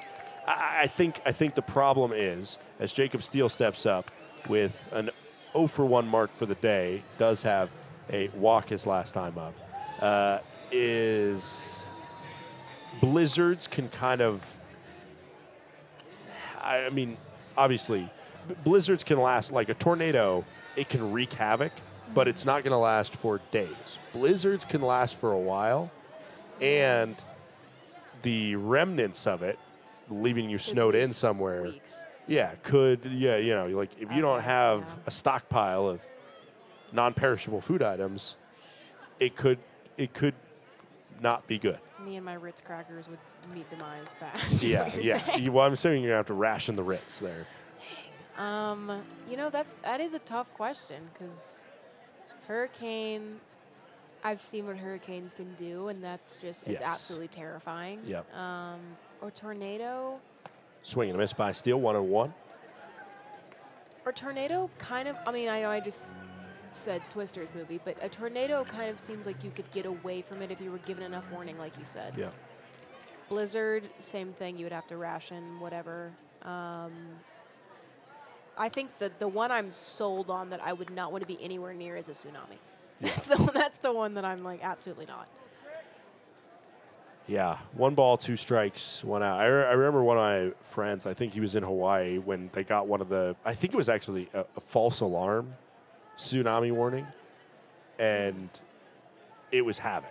Like he said it was just chaos in general because everybody was freaking out. 1-2, swing and a miss, Steele punched out, 2 gone. You got to add a volcanic eruption onto that list. Yep, too. volcanic, well, and certainly, I don't know if you know about the Yellowstone supervolcano. Have you heard about that? I have not. So Yellowstone, which, not just the national park, but the region in general, which is south central Montana, mostly in Wyoming, but a lot of people fly into Montana to get there. As Donovan Ratfield comes up, bases loaded, 2 outs, big situation here. It's just a super volcano that can erupt at any moment, in theory. And, I think that was part of the 2012 movie, actually. I think the Yellowstone super volcano erupted. I think that was part of the movie. Oh, was it when? I think they were in Yellowstone. Was maybe. it? They took off from a plane in Yellowstone because it was on the top of the. Yes. Top of the mountain or something. Yeah. But some crazy guy driven his RV up there and was like, I'm going to die with it. Yeah. Well, some people's dreams probably to be taken by the Yellowstone volcano. But it's just, It's like one of those, but it also could erupt like 30 million years from now. That's the, and it's more likely, I think, to erupt then. At least, I hope. Or maybe the easiest answer here. Challenge is like, coming. Sorry to cut No, you you're off. good. It will be confirmed to ball. So the Voyagers will have just one challenge remaining after they got their first attempt unsuccessful. Take a look back at what Cabeza challenged. He thought it just touched the zone there and tapped the head. Couldn't get the call, Cabeza. And we'll do a 2-1 pitch into Ratfield, make it 3-1. What were you saying? I do really like that. I do. 3 balls, 1 strike, 2 outs. Bases loaded opportunity for Donnie Rat here. Range Rider catcher, one of the top batting averages in the league through the first week. The 3-1 hitters count pitch to Ratfield. And give him a ball 4 and an RBI. Garner works around. I do remember. I would say, like you said, if you were given fair warning, 30 or so minutes, I think the answer here is really an earthquake. Is it not? Because you could place yourself not somewhere where you would get crushed. Yeah, I mean, I think all the options are these- terrifying, but Well, yeah, I mean, if severe thunderstorm is an option, as there's a foul ball, the count goes to 0-1. Tommy Rover, 2 for 2 today, 2 singles, including an RBI single. If severe thunderstorm is an option, that might be the better, if there's no tornado attached to it. Because I just was looking, is I severe remember. thunderstorm a natural disaster? It is a thing that will come up on your phone and highlight That's true. there's a Yeah. severe thunderstorm warning. So the way I classify the question did open the door for severe thunderstorms, which they're kind of cool, as there's a ball and the count goes to 1-1. Bases still loaded, 2 outs, 4-2 Range Riders. But if they knock the power out, things could certainly get hairy. But it's all about severity, it feels like. Yep. You don't want to severe any one of these.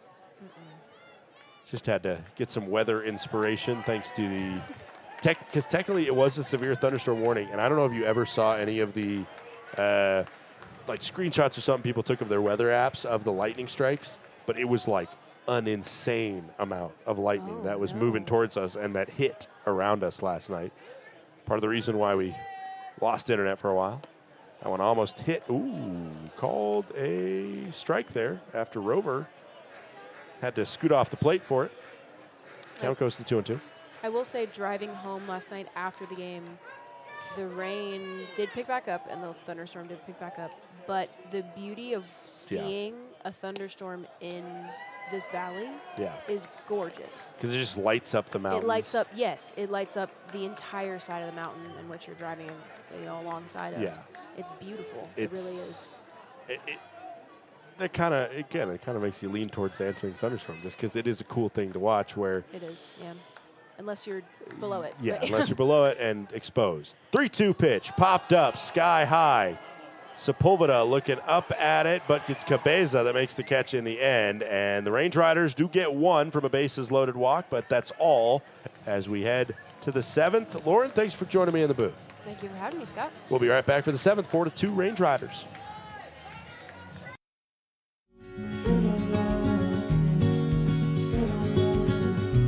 Sometimes minor issues can turn into big problems the longer you wait. Hi, I'm Dr. James Cromie, General Surgeon at Logan Health. It's important to talk to your doctor if you notice any changes in your health. If surgery is part of the solution, we're here to help. Logan Health has the most comprehensive robotic surgery program in Montana, helping you to heal faster and get back to what you love.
Welcome back into the broadcast booth. Scott Gladstone with you as we got a new pitcher into the contest. It is Alex Bustamante that takes over.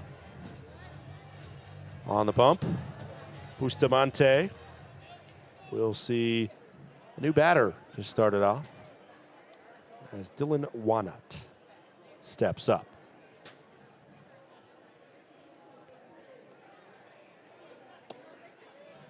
There's a called ball into Wanat.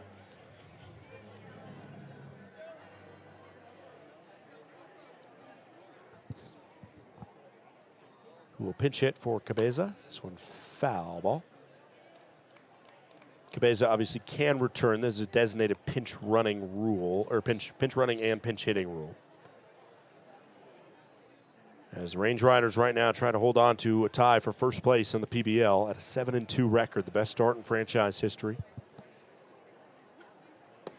There's a ball. Count goes to 2-1. Cabeza, still no hits for him on the year. So they bring in Wanat, who has just one hit on the year, Dylan Wanat. Listed as an outfielder, so likely not going to come in and catch. As this one hit to second, Logan Beard absorbs it and throws to first for out number 1.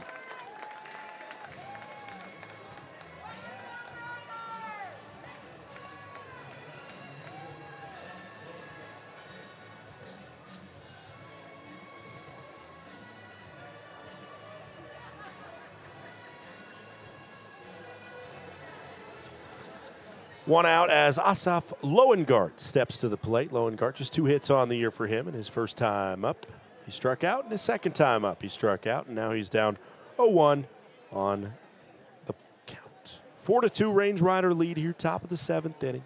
Delayed 30 minutes on the start time due to weather, as there's another called strike. Count goes to 0-2. Bustamante has been impressive. Had a first appearance that was a little shaky, but 1 2/3 scoreless in Billings. I believe 2 innings of work versus these Voyagers scoreless on Tuesday. 0-2 hit foul.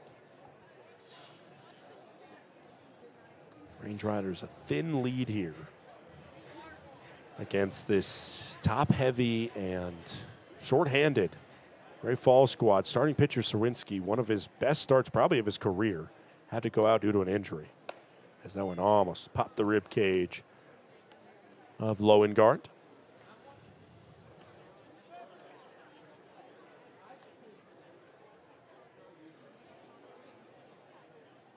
The 1-2 pitch in from Busto. Fouled back into play, and it will end up kind of near Bustamante. Kind of dangerously ricocheted off the front of the barrier, front of the Range Rider dugout. There in forward pitching, or third base coach almost got caught by it. The 1-2 pitch in. This one out to left center field, falling for a base hit. Loengart will hold at first. First single of the year for Asaf Loengart. Put a pretty good lick on that one. Offered close to dead center. Just put it too much over the plate. Did Bustamante. Vincent Temesveri to the dish. 0 for 3, reached on an error. Also had a strikeout and a ground out. Did Temesveri.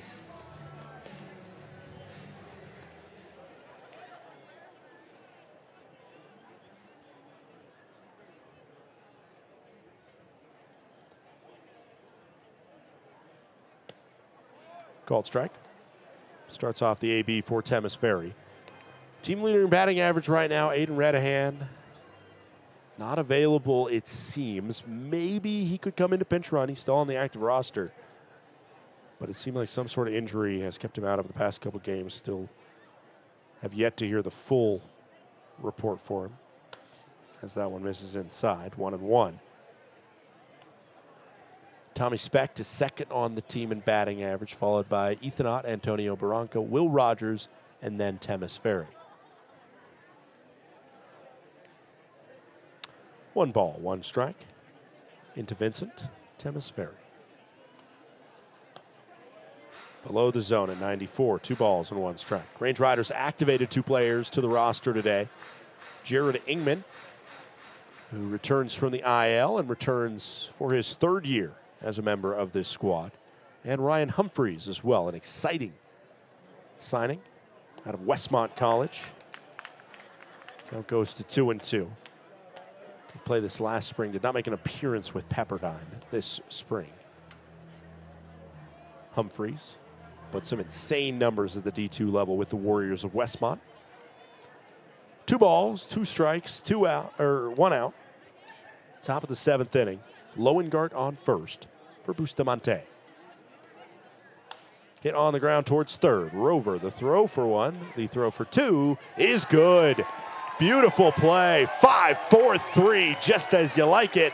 And the Range Riders out of the inning thanks to a double play here at Glacier Bank Park. We head to the 7th inning stretch. It's time to get up, shake out those bones, and get ready for an exciting couple innings of baseball to finish this one off. It is 4-2 Range Riders.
Drew Collins prepares to lead us off in the bottom of the 7th inning.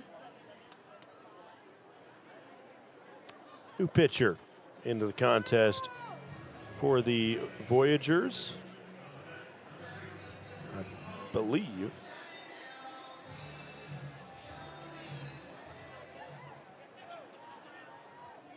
It will be Kevin Warwick to pitch, and he fires a first pitch strike in there to make the count 0-1.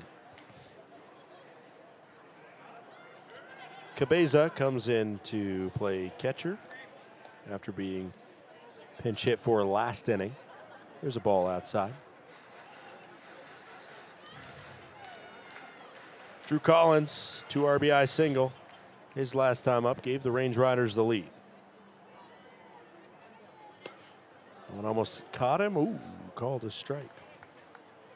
That one was nowhere near the zone. That's a call that manager Todd Pratt is not going to like from home plate umpire Tony Prater. That was about a ball up and a ball in. And this one into shallow left field, moving over. Nobody's going to get there. Drew Collins will be into second base with a stand-up double. How about it? I like that he did not get too affected by getting that rough strike call on him. He just kept right after it.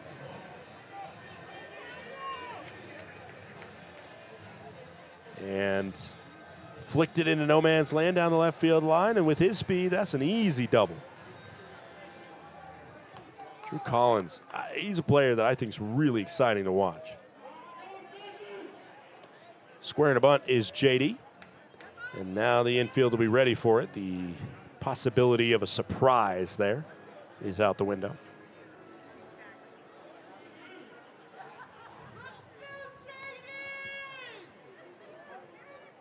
JD to see the 1-0. Again, pulls it back, and the count goes to 2-0. Range Riders being out-hit by the Voyagers here, but it doesn't matter. They got the most important number higher, which is the 4-2 lead here. Squaring a bunt again, dropping it down. That one fouled.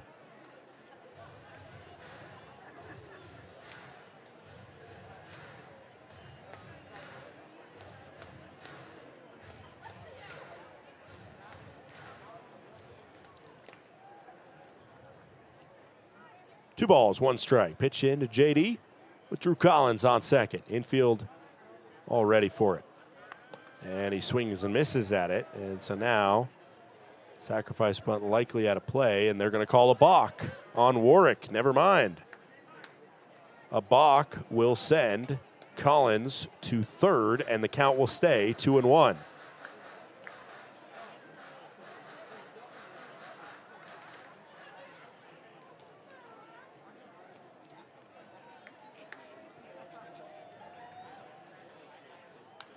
Fouled off. Count goes to 2-2. Runner on third with great wheels and no outs.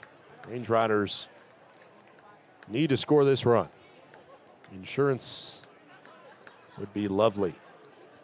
2 balls, 2 strikes, no outs. And McLaughlin is punched out. This is where that strikeout number for the Range Riders, you just can't have it. And McLaughlin, obviously, you only had 2 pitches there with the runner on third. And the sacrifice as a very high possibility. But Logan Beard now will have a fresh at-bat, and he cannot get punched. At the very least, make contact with it somewhere. If you get it to the infield in, then, you know, it's going to be what it's going to be. But Drew Collins, telling you, I think he is one of the fastest guys in this roster. We just haven't seen him necessarily enough to be able to say that. Did he go? No. Count goes to 2-0.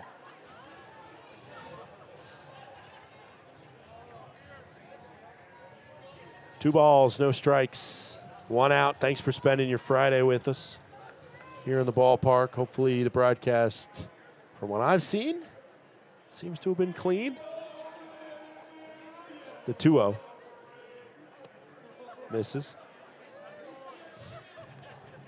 3-0 now, the count. As there's somebody, I think, singing. It's ball 4 and a walk. What they were yelling is, "We all live in a yellow submarine," kind of in the sing, in the way the song is, "Yellow Submarine." Which, of course, is a slight to Warwick as a submarine pitcher. The funky sidewinder, and who knows how much he heard it. I certainly heard it up here in the booth above, and they're shouting directly at him. And he submarines that pitch in there for a swing and a miss. Now the infield back to double play depth for Carson Garner here. 1 for 3 Garner, 2 strikeouts. Infield single to short is what I have him down for. That's a ball outside.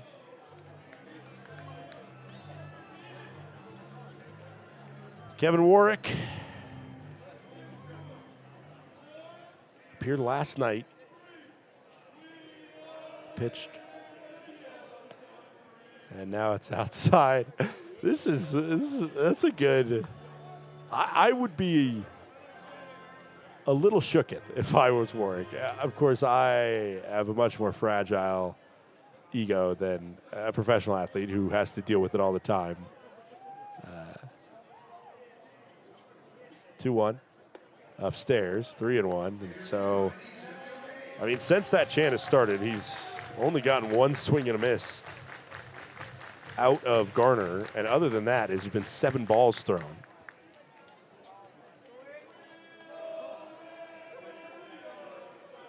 And a hit into left field. Base knock for Garner and an RBI single.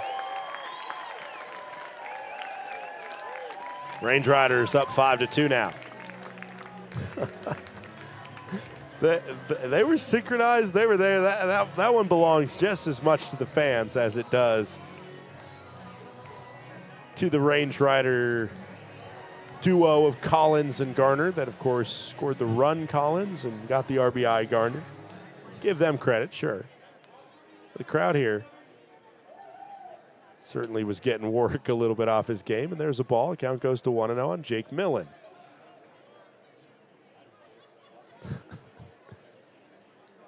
I hope you can hear it at home because it's good. And it's synchronized, it's loud, and it's like, the thing that I like about it is we go some places where you can hear the fans, and what they're saying is, one, not clever, and two, just plain rude.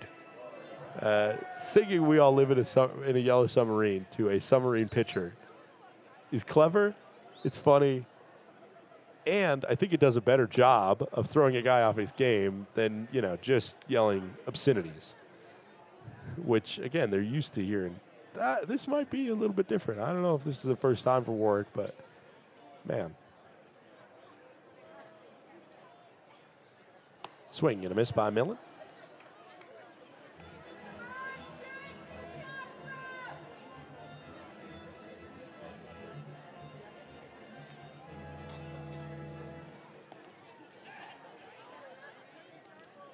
The 2-1 pitch.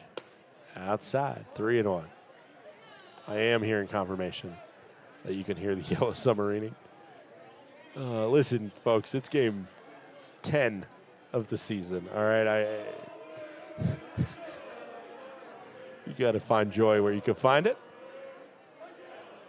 Swing and a miss. Count goes to 3-2. No, that is expired on Millen. I lost track of the count. There's 2 gone. Up comes Carson Horning.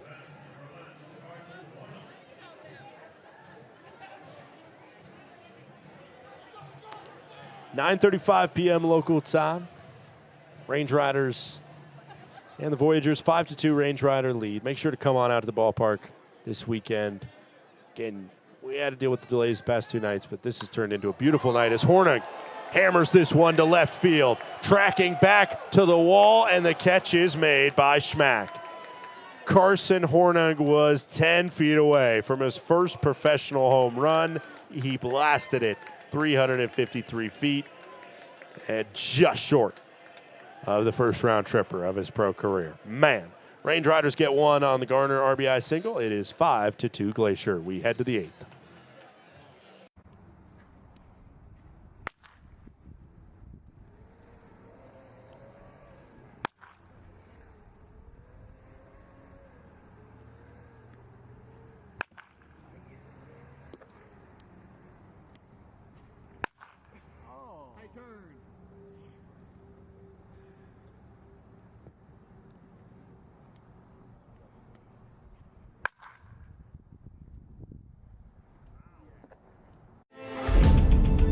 Numbness and tingling in the hand can make you lose your grip.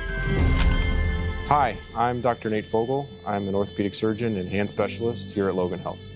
Repetitive actions can lead to a condition called carpal tunnel. Left untreated, these symptoms can interfere with your daily life. Our fellowship-trained hand surgeons offer patient-specific care to help you regain control. Here's to getting a grip on life. Welcome to Magoo & Company, a third-generation family-owned business nestled in the heart of downtown Whitefish. We offer a dazzling array of diamonds, ethically sourced Montana sapphires, and captivating custom designs that capture the essence of Montana's natural beauty. From jewelry design and appraisals to cleaning, repairs, and gemologist consulting, your satisfaction is our priority. Experience the magic of Magoo & Company and discover the perfect piece to celebrate life's special moments.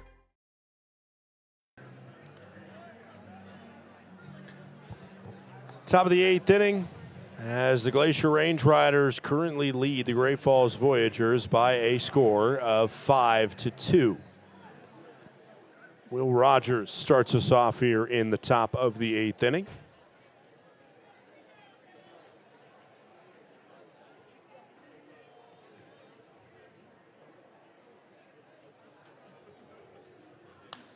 And this one hit up the middle. New pitcher into the contest is Jacob Hasty that allows this leadoff single. That one back at him. Trying to go through the heart of this order. They're going to bring in one of the best options, Hasty, out of the pen. 2.25 ERA, 1 run against him in 4 innings this season.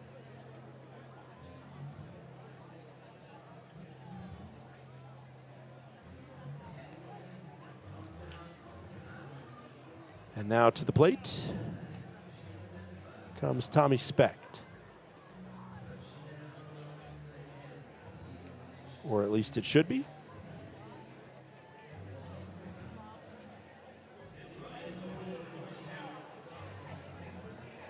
Yeah, we got a pinch runner over there. And it is not quite a position player pitching because Will Rogers, not quite a pitching player positioning. You know what I'm saying? But it kind of is. It's Jordan Hamburg over there to pinch hit, who was, of course, the starter on Tuesday night. Hamburg was a two-way player at Coppin State and then Gonzaga, so not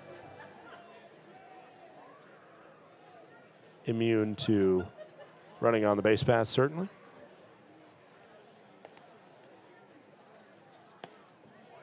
Here's a first pitch that misses the zone. Count goes to 1-0.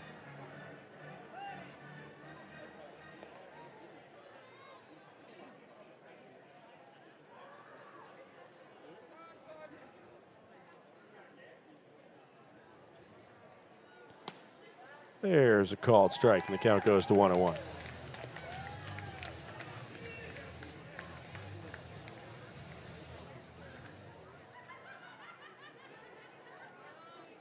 One ball, one strike, no outs, top of the 8th, runner on first in the pinch runner, Hamburg. Hasty gets that one hit over towards first, and it goes off the glove and into right field. Oh, that's a tough one. That one, in a different world, that one could be a double play. Certainly still need to make a decent play on it, but instead, Garner just couldn't squeeze it. As there are now runners on the corners, and you just see Garner just a hair late to that one, trying to go down. It was 87 miles per hour. If it was 85, he maybe gloves it. Instead, puts runners on the corners with no outs here, and Hasty's going to have to walk the tightrope. Hamburg goes first to third on the play. And Ethan Ott now stepping up in a 3-run contest representing the tying run at the plate. Specht with good wheels at first base. And the first pitch from Hasty misses. Count goes to 1-0.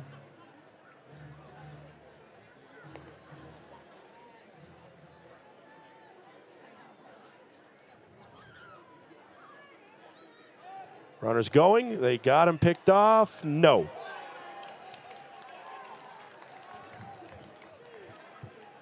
Hasty had it until the throw just wasn't there, or Steele, I guess, was a little bit too deep in the hole playing for Ott. And so it took him a half second to get to second, when Garner probably should have just released it a little bit earlier.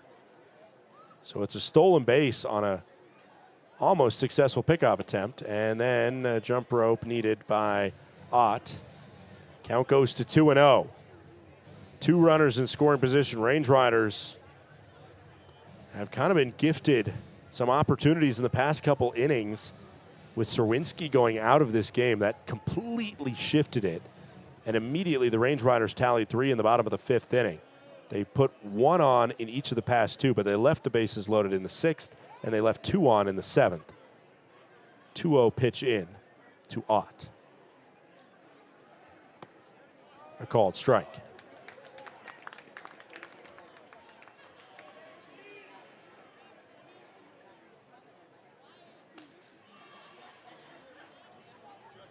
Ethan Ott, 1 for 3, singled in the first inning. Upstairs and away. 3-1.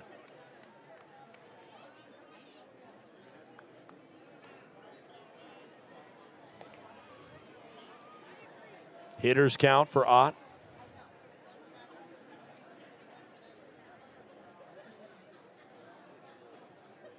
3-1. Ball 4, bases are loaded with no outs. The tying run is on the base pass here in the top of the eighth inning. Up comes Trey Cruz, who has brought in the 2 runs today for Great Falls, thanks to an RBI single in the first and a home run in the third. Conversation coming at the dish. Hasty probably feeling a little bit of frustration right now. Entire infield coming in and just having a moment to breathe. Of course, tonight's a 50-50 raffle night at Glacier Bank Park. Tomorrow night is as well, so just another reason to come down to the ballpark. Chance of 50-50, which benefits the Range Rider Foundation. The Range Rider Foundation, established last year to benefit youth baseball, youth sports in the Flathead Valley, as well as veterans and first responders. Bases loaded, no outs. The pitch into Trey Cruz. Swing, home plate umpire said he went. Good call by Tony Prater because the third base umpire is standing near second. Home plate umpire has to make that call.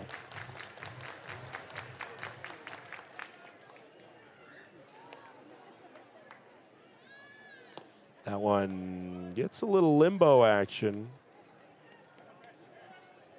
There's a pitch that was much more inside and just about the same up that was called a strike on Drew Collins. 1 ball, 1 strike, lefty on lefty matchup. Swing and a miss. Things start to feel a lot better for Hasty if he gets 1 out here, especially against a guy like Cruz. And especially with the bottom of this lineup, Schmack, Swenda, Cabeza, who struggled a little bit more than the top 5. 1 ball, 2 strikes, no outs, top of the 8th inning, and the bases loaded. It is a ball. Count goes to 2-2.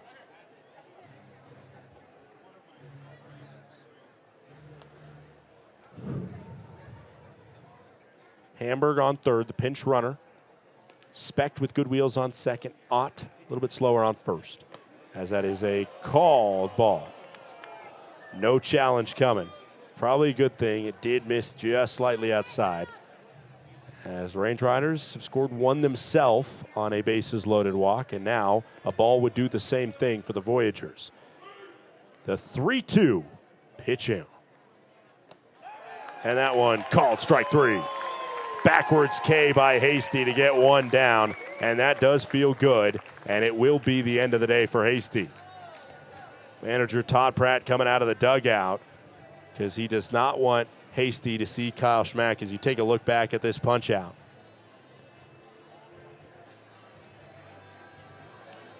Just buckled the knees of Trey Cruz. And in comes Davis Pratt. It was kind of flipped roles last time for these two on Tuesday night in a 1-run game. Pratt pitched himself into some trouble, and Hasty came in to get the final out against Trey Cruz. And now, once Trey Cruz is dispersed, it is Pratt to come in and try and see if he can minimize damage here.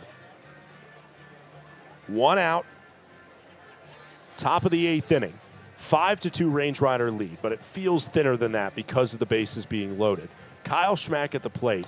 Schmack has been on kind of a slow run here, but that doesn't necessarily tell the whole story because he got an RBI single, actually an RBI double in the 8th inning last night, but because the game was called during that 8th inning, that RBI single ended up not counting. And so even though the batting average didn't show it, he did come through with a big hit, and that was kind of a hit that felt like it really put the game in favor of Great Falls.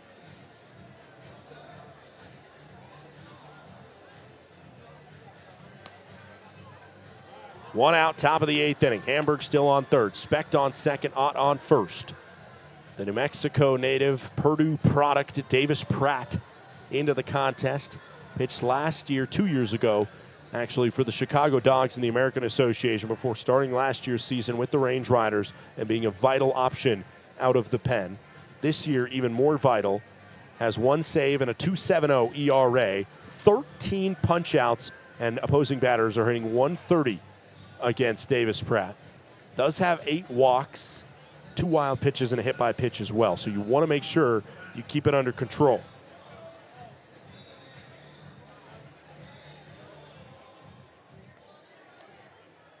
Bases loaded for Kyle Schmack, who's 0 for 2 with a hit by pitch. First pitch in from Pratt. And it gets by. That's exactly what you wanted to avoid if you were a Range Rider fan. Because Pratt has that ability to fling it so hard, sometimes he can get it by his catcher and the wild pitch scores a run.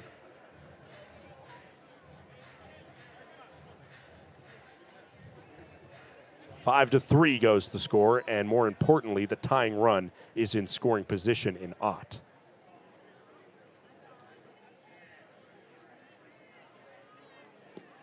And tried the same pitch and nearly pulled it again. That time you can thank Donovan Ratfield for a saved run. Count goes to 2-0 though. Both of those fastballs that he just pulled low and away.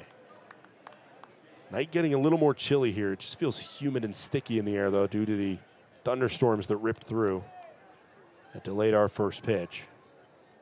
2-0. Sent sky high.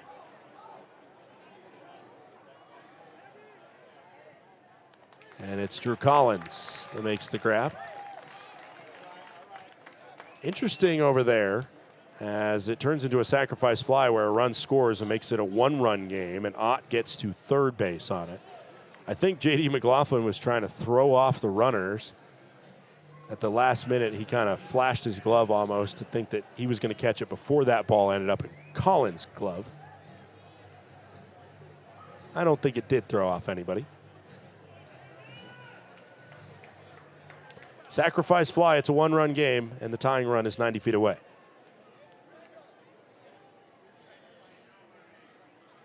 First pitch into Swenda, a called strike. Oof.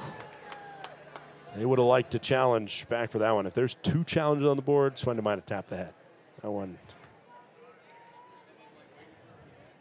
makes the count 0-1 nonetheless. Popped up. Near foul territory. Millen looking up at it. Collins, man, he covers some ground. And if this ballpark would have been bigger, he might have had a chance to it. Instead, the count's 0-2.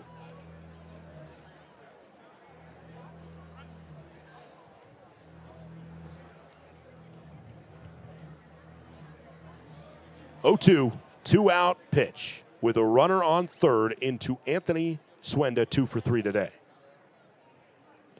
Missed in the dirt, another very important block by Ratfield. 1 run home on the wild pitch. If that wild pitch, in theory, wouldn't have happened, it would just be second and third in a 2-run game right now. And maybe even first and third, honestly, because the runner probably wouldn't have tagged up from first, especially not Ott.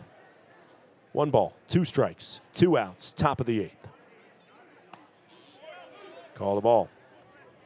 2-2 we go.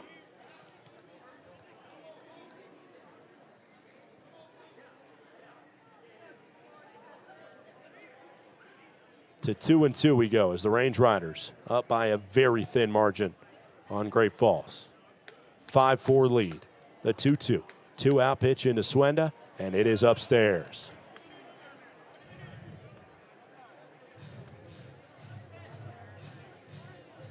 Antonio Barranca in the on-deck circle. If there is ball 4, they're going to put Rocky out there instead of the catcher Cabeza. And then Rocky will have to come and play defensively at catcher. Swing and a miss. And he caught Swenda completely off guard. He swung way late at that one, and Pratt gets out of the jam, but 1 run home on a wild pitch and another on the sacrifice fly. Hasty still showing his appreciation for his bullpen counterpart. We head to the bottom of the 8th. It is 5-4 Glacier.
Welcome back in. Top of the 8th inning. Range Riders with a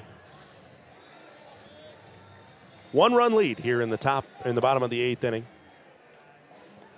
And we will see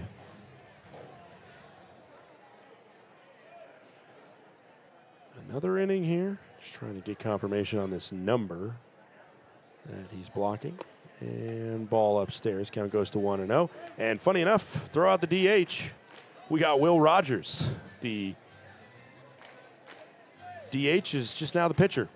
He will come in a high leverage situation here. And once you throw out the DH, you can't get it back. Not that it matters very much because Will Rogers will just bat for himself, and he can do that just fine.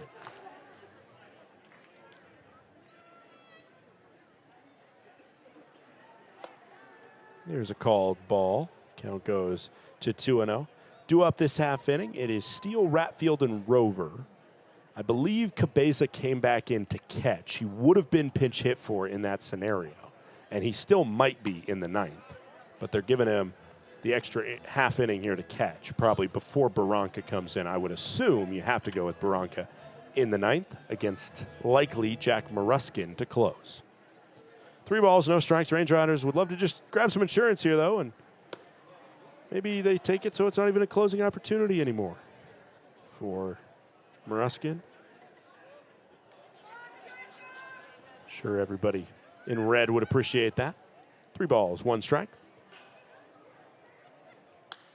And sky high, popped up by Steele. Right fielder in to grab is Specht, and there is 1 gone. 8, 9, and 1 due up in the top of the 9th. The Range Riders have 4 saves this year. Jack Maruskin has 2 of them. Hasty has 1 for the 1-out save he got on Tuesday night, and Pratt has 1 last Tuesday night when he threw 3 innings in a blowout win.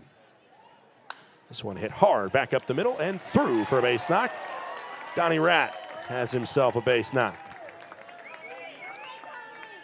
Sometimes his swing looks very unconventional. That one, top of the zone, though. I mean, man, he can tomahawk that thing pretty good. 101 miles per hour sent back up the middle. And we got a pinch runner coming in as Kyle Ashworth gets in, and Ratfield will get a throw on his gear and prepare to catch the 9th. Up comes Tommy Rover. 2 for 3, Tommy Rover. 2 singles and a pop out. Got the first hit of this contest and was caught stealing back in the 3rd inning of play. That was when Serwinski was working on a perfect game through 7 batters, which is not that deep, but still 7 up, 7 down in this league does not come very often, really, to start a game. 0-1, 1 out into Rover. Ball makes the count 1-1 for Tommy. Former Youngstown State Penguin.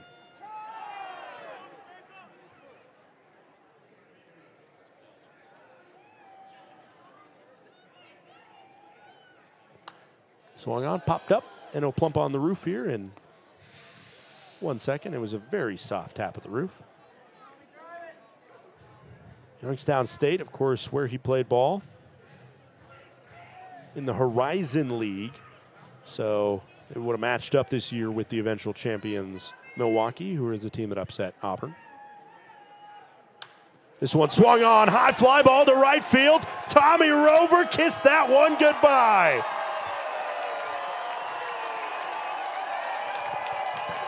Rover's 3rd home run of the season. It's a 2-run blast down the right field line.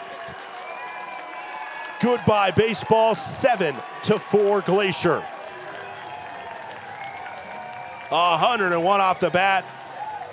And all he needed was 338 feet down the right field line. That one went 392 long beyond the fence. Boy, did Glacier need that.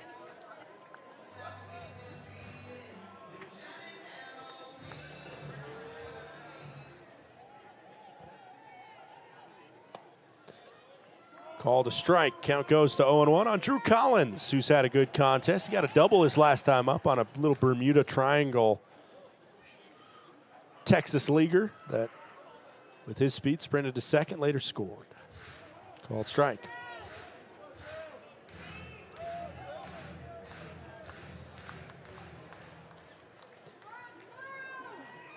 The 0-2 one-out pitch in the dirt.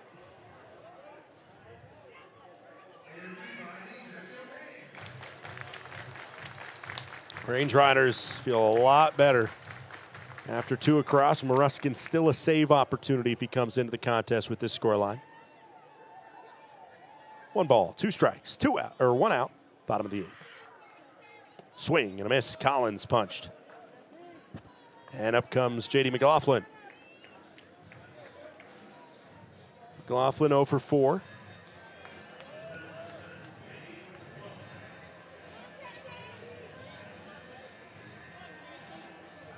Right when he finished that last at-bat, which was a strikeout, he had the runner on third and Collins. Misses inside at 90 miles per hour from Rogers.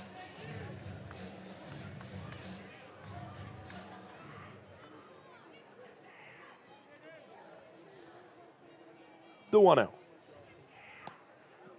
Make it 2-0 for JD.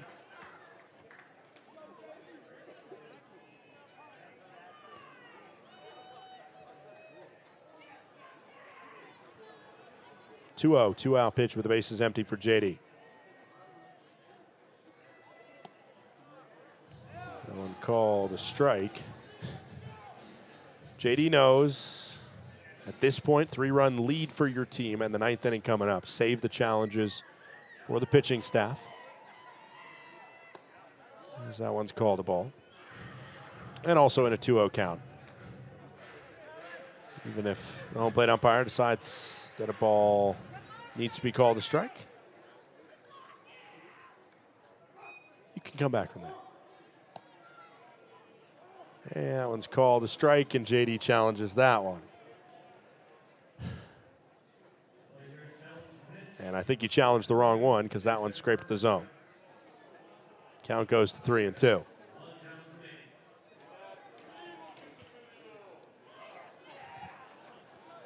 Full count pitch coming into JD.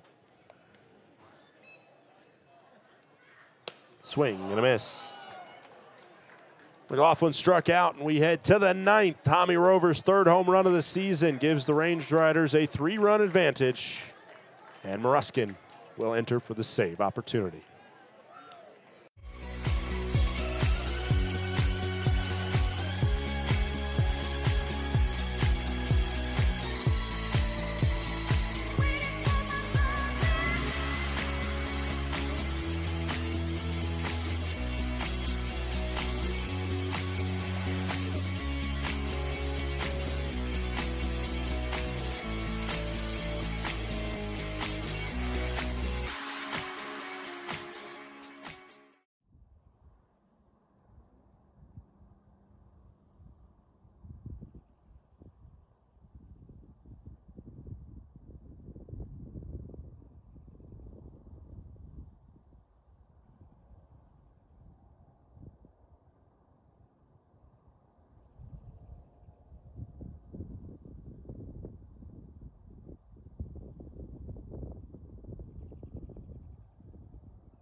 Welcome back. Range Riders with a 3-run lead here in the top of the 9th inning, and Antonio Barranca does pinch hit for Sebastian Cabeza.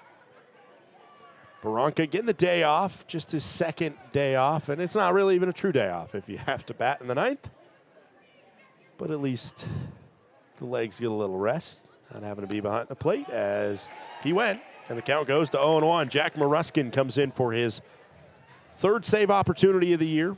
This is his fourth appearance in general. 3 innings pitched, 1 walk to 5 strikeouts. He has hit 2 batters. Count goes to 0-1 on Barranca. Bluff to the hips there. One of the things that is fun to watch with Barranca is he's always looking to hit, kind of like Donovan Ratfield is. I think it's just, might be a catcher thing, man. They're not afraid of kind of doing a quarter swing in there, and maybe that leans you in and you get hit by the pitch. They get hit by the pitch all the time. So 1 ball, 1 strike, especially in the 9th inning. Got to be ready to wrap around to anything, and you see him loading up. That one 95 up and away. Count goes to 2-1. Will Rogers had the best ERA on the team before that 2-run blast allowed. And that gave a little bit of leeway, but nothing has felt truly too much cushion for the Range Riders, who have won by 1 on Tuesday night. They won by 2 on Wednesday night, and after dropping last night's game, they're up by 3 here. The 2-1 pitch into Barranca. They asked if he went. He did not. Ruskins has shown, kind of like Pratt, that streak of wildness. But to this point, it has not ended up dinging him. No runs against him thus far this season. The 3-1 pitch into Antonio Barranca. And it's ball 4. Barranca works the leadoff walk. Moruskin did allow a walk in Tuesday's save, and then the man who walked, which was Trey Cruz, was caught stealing. So he got his slate wiped clean due to that. Barranca has been no stranger to stealing as well. That pitch misses outside. Moruskin threw the first pitch in the zone. Enough to a swing from Barranca, but since then he has not hit the zone out of the next 5 pitches. The 1-0. That one can't be turned down into the strike zone either. It is 2-0. Both sides have 1 challenge remaining. If they get it wrong, they're out. So they got to pick their poison very carefully. And Asaf Loengart, who has just 3 hits on the year, has a 2-0 count.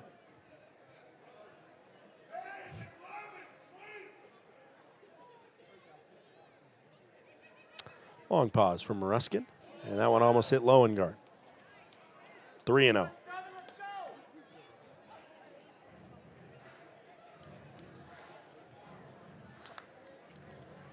Problem is you want to deal with Loengart because you flip over the lineup card. Temis Veri's had kind of a slow night, but he's not a bad batter.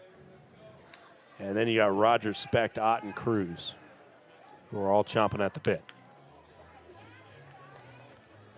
3 balls, no strikes, a leadoff walk this inning, and in danger of putting 2 aboard in the tying run at the plate. The 3-0 pitch into Loengart. And it's a good cushion above the zone. And so number 8 in the lineup and number 9 in the lineup are walked. Up comes Vincent Temisveri, 0 for 4, grounded into a double play his last time up.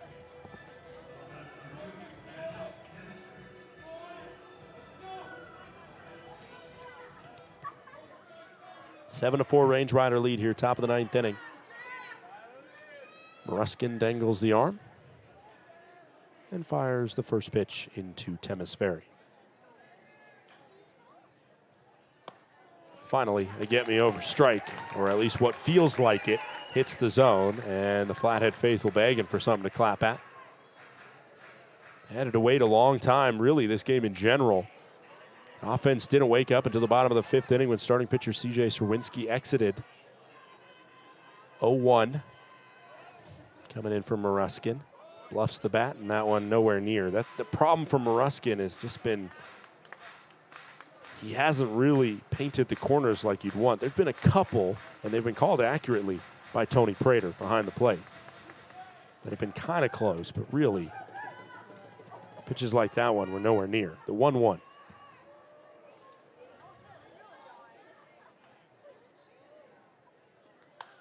Fouled off. First time somebody's made contact with the Moruskin pitch,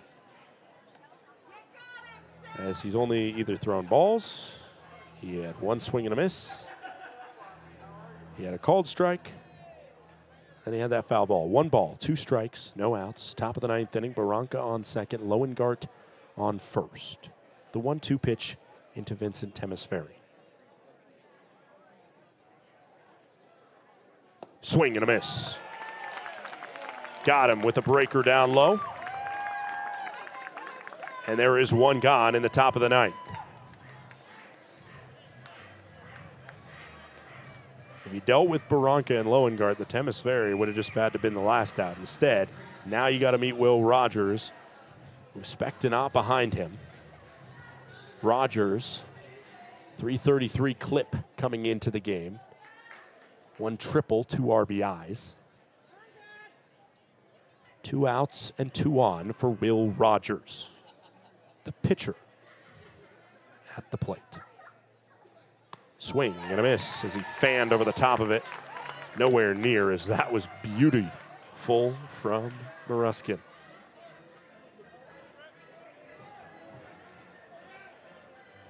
Oh, 1. 1 out pitch from the former Billings Mustang into Rogers. Way in the dirt. Tried the same pitch again, but just did not come out of his hand the same way. 1 ball, 1 strike.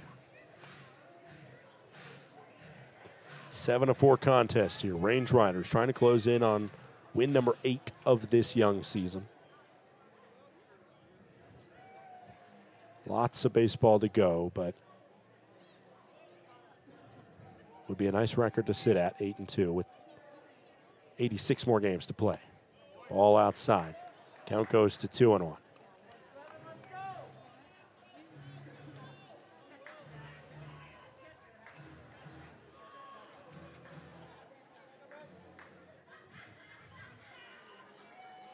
Two balls, 1 strike, 1 out, top of the 9th inning. Pitch into Will Rogers. That one, a challenge will come. Good call to challenge that one from Ratfield.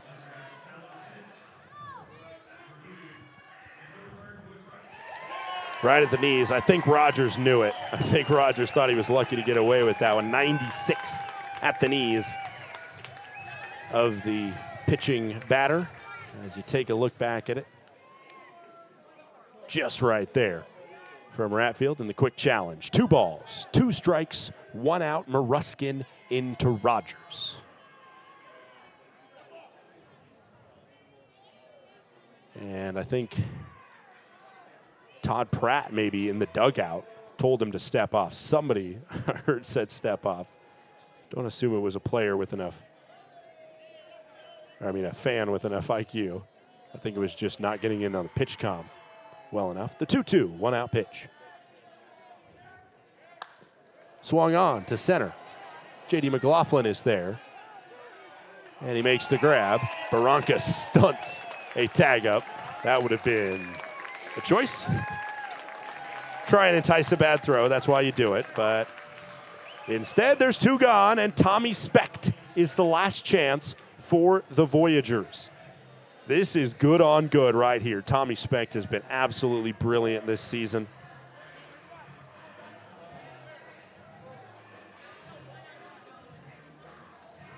Two outs, top of the 9th inning. Specht, second on the team in batting average behind the injured Aiden Redahan, 367 mark. He has 3 doubles, 3 triples, and a home run, 6 RBIs right now as he swings and misses at the first one in the dirt. Specht, former Rangers farmhand, was loaded up for that one. Originally from Dubuque, Iowa, the college town of our starting pitcher tonight. And he will try to extend this game a little bit longer. 0-1, 2 outs, runners on first and second. Specht swings and misses at that one. It gets by Ratfield. Probably a pass ball. It felt like he could have got that one. Doesn't necessarily matter because, again, the runners on first and second, now second and third, matter because you don't want to get out. They can't be the last out there. They do not want that. But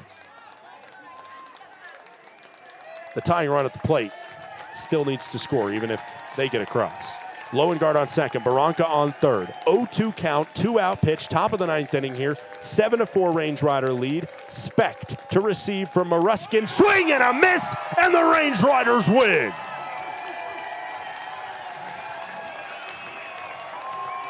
Maruskin walked a couple aboard and made it a little bit frisky. But with this pitch, he finished the contest. Swing and a miss on the upstairs fastball, and he was firing 97 on the gun to entice the strikeout.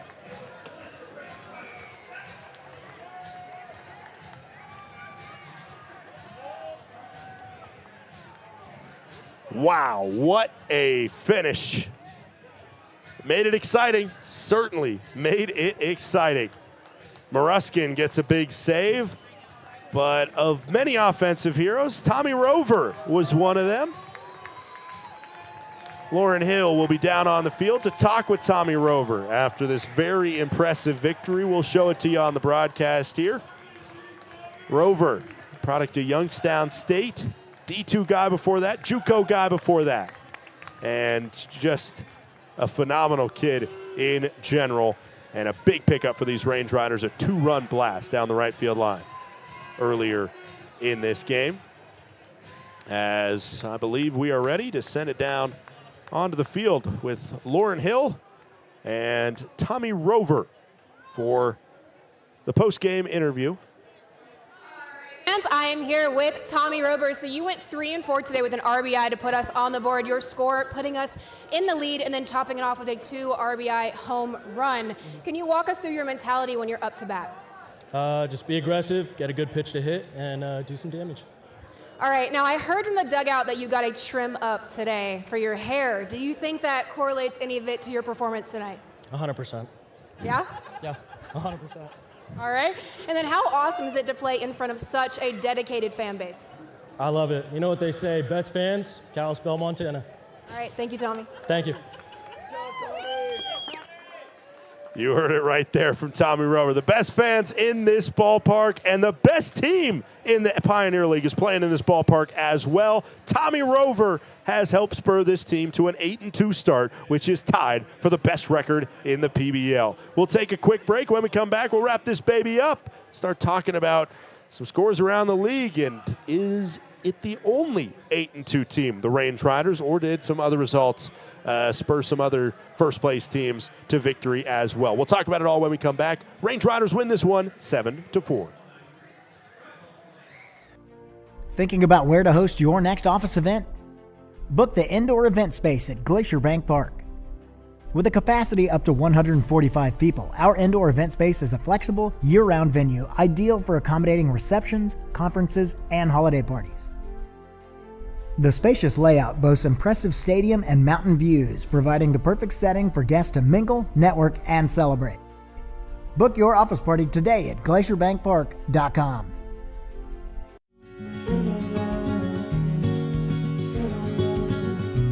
Sometimes minor issues can turn into big problems the longer you wait.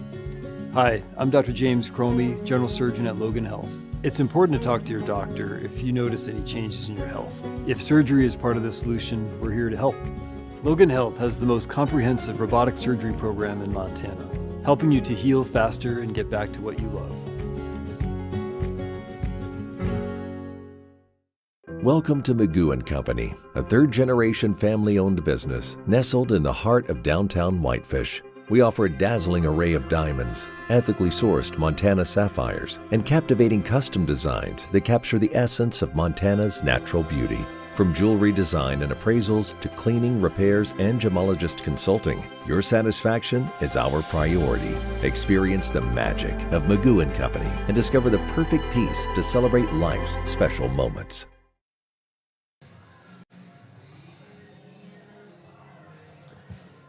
Welcome back, Range Riders, with a big 7-4 victory here in the Flathead Valley. And a huge shout out for everybody tuning into this broadcast. Again, we apologize for the clunkiness over the past couple of days. It has been an adventure with the storms, with obviously just early season troubles. But I believe we got you all 9 innings that you could watch. And, you know, you had to listen to me. That's just... It is what it is. Thanks for putting up with me. 7-4 Range Rider win here in Flathead Valley, Montana.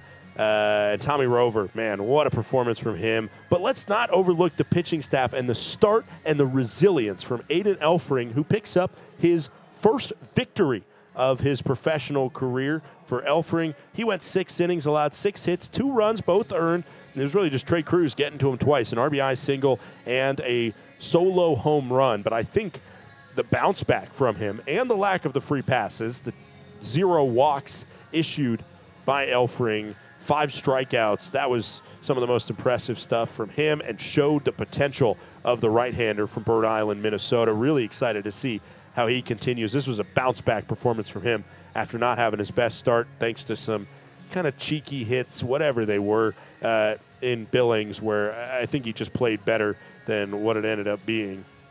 Range Riders get the victory. The losing pitcher will end up actually being Ray, who came out of the bullpen. 2 runs go against Serwinski, but the 3rd run that put the Range Riders in front for good was against Ray. So that's the difference in this contest. Range Riders win 7 runs on 9 hits, while Great Falls had 4 runs on 9 hits. Same amount of hits, same amount of errors for both sides. And the Range Riders, again, use those free passes and a couple better clutch moments to churn out the victory here in the Flathead Valley. We'll take another quick break, and when we come back, we'll look around the league and put a cap on this one on this Friday night in the Flathead. Need a space that offers both a place to dine and an area to mingle in style? Book the Hideaway and Corner Suite at Glacier Bank Park. You and up to 50 guests will enjoy full catering services in the Hideaway, and incredible mountain views and comfortable furnishings in the luxury Corner Suite. This versatile combination offers a space to dine and a place to relax, creating the perfect arrangement for guests looking to mingle, network, and celebrate. Book your office party today at glacierbankpark.com. Numbness and tingling in the hand can make you lose your grip. Hi, I'm Dr. Nate Fogel. I'm an orthopedic surgeon and hand specialist here at Logan Health. Repetitive actions can lead to a condition called carpal tunnel. Left untreated, these symptoms can interfere with your daily life. Our fellowship-trained hand surgeons offer patient-specific care to help you regain control. Here's to getting a grip on life.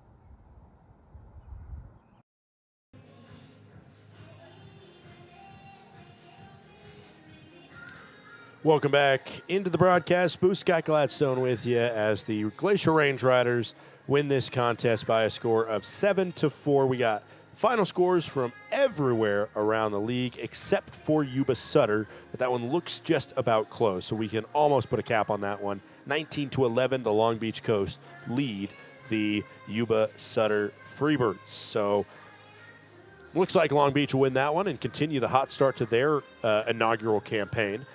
Missoula, another big win over Ogden, a 16-5 decision. The Paddleheads take down the Raptors. Billings comes back to beat the Chuckers. Oh, that Chucker squad, they are 1-9 through 10 games. A lot of soul searching to do, and certainly a lot of soul searching to do from the Red Pocket Mobiles as well, a narrow 3-2 loss for the Mobiles in that one. Modesto gets a 12-8 win over the Boise Hawks. Boise was tied for first place, no longer. They're 7-3, as are Modesto 7-3. Long Beach, if they hold on, they'll also be 7-3. So 3 squads, 1 game back of first place, where the Billings Mustangs and the Glacier Range Riders sit in the 2026 PBL standings. An exciting victory here in this one. And we just got our final attendance numbers in. 1,583 making their way to Glacier Bank Park to cheer on the Range Riders, even in some stormy conditions, even with the delay. That's what I'm talking about. The Flathead faithful never disappoint, and neither does our incredible crew. Shout out Zach on the camera down there, who is following Lauren Hill around, who did an incredible job in the post game, talking to Tommy Rover. And you also got to shout out our production crew today, led by Janelle Ruby, did a great job, as well as Ryan Maines, who was on the sticks and on the technical directing job, while Christian was helping out with graphics and replays and everything else from the Home Team Network studios. For everybody that makes this broadcast possible, we were happy to bring you all 9 innings of visuals and audio from Glacier Bank Park in Flathead Valley, Montana. Please have a great rest of your evening. The Range Riders win 7-4. Stay safe out there.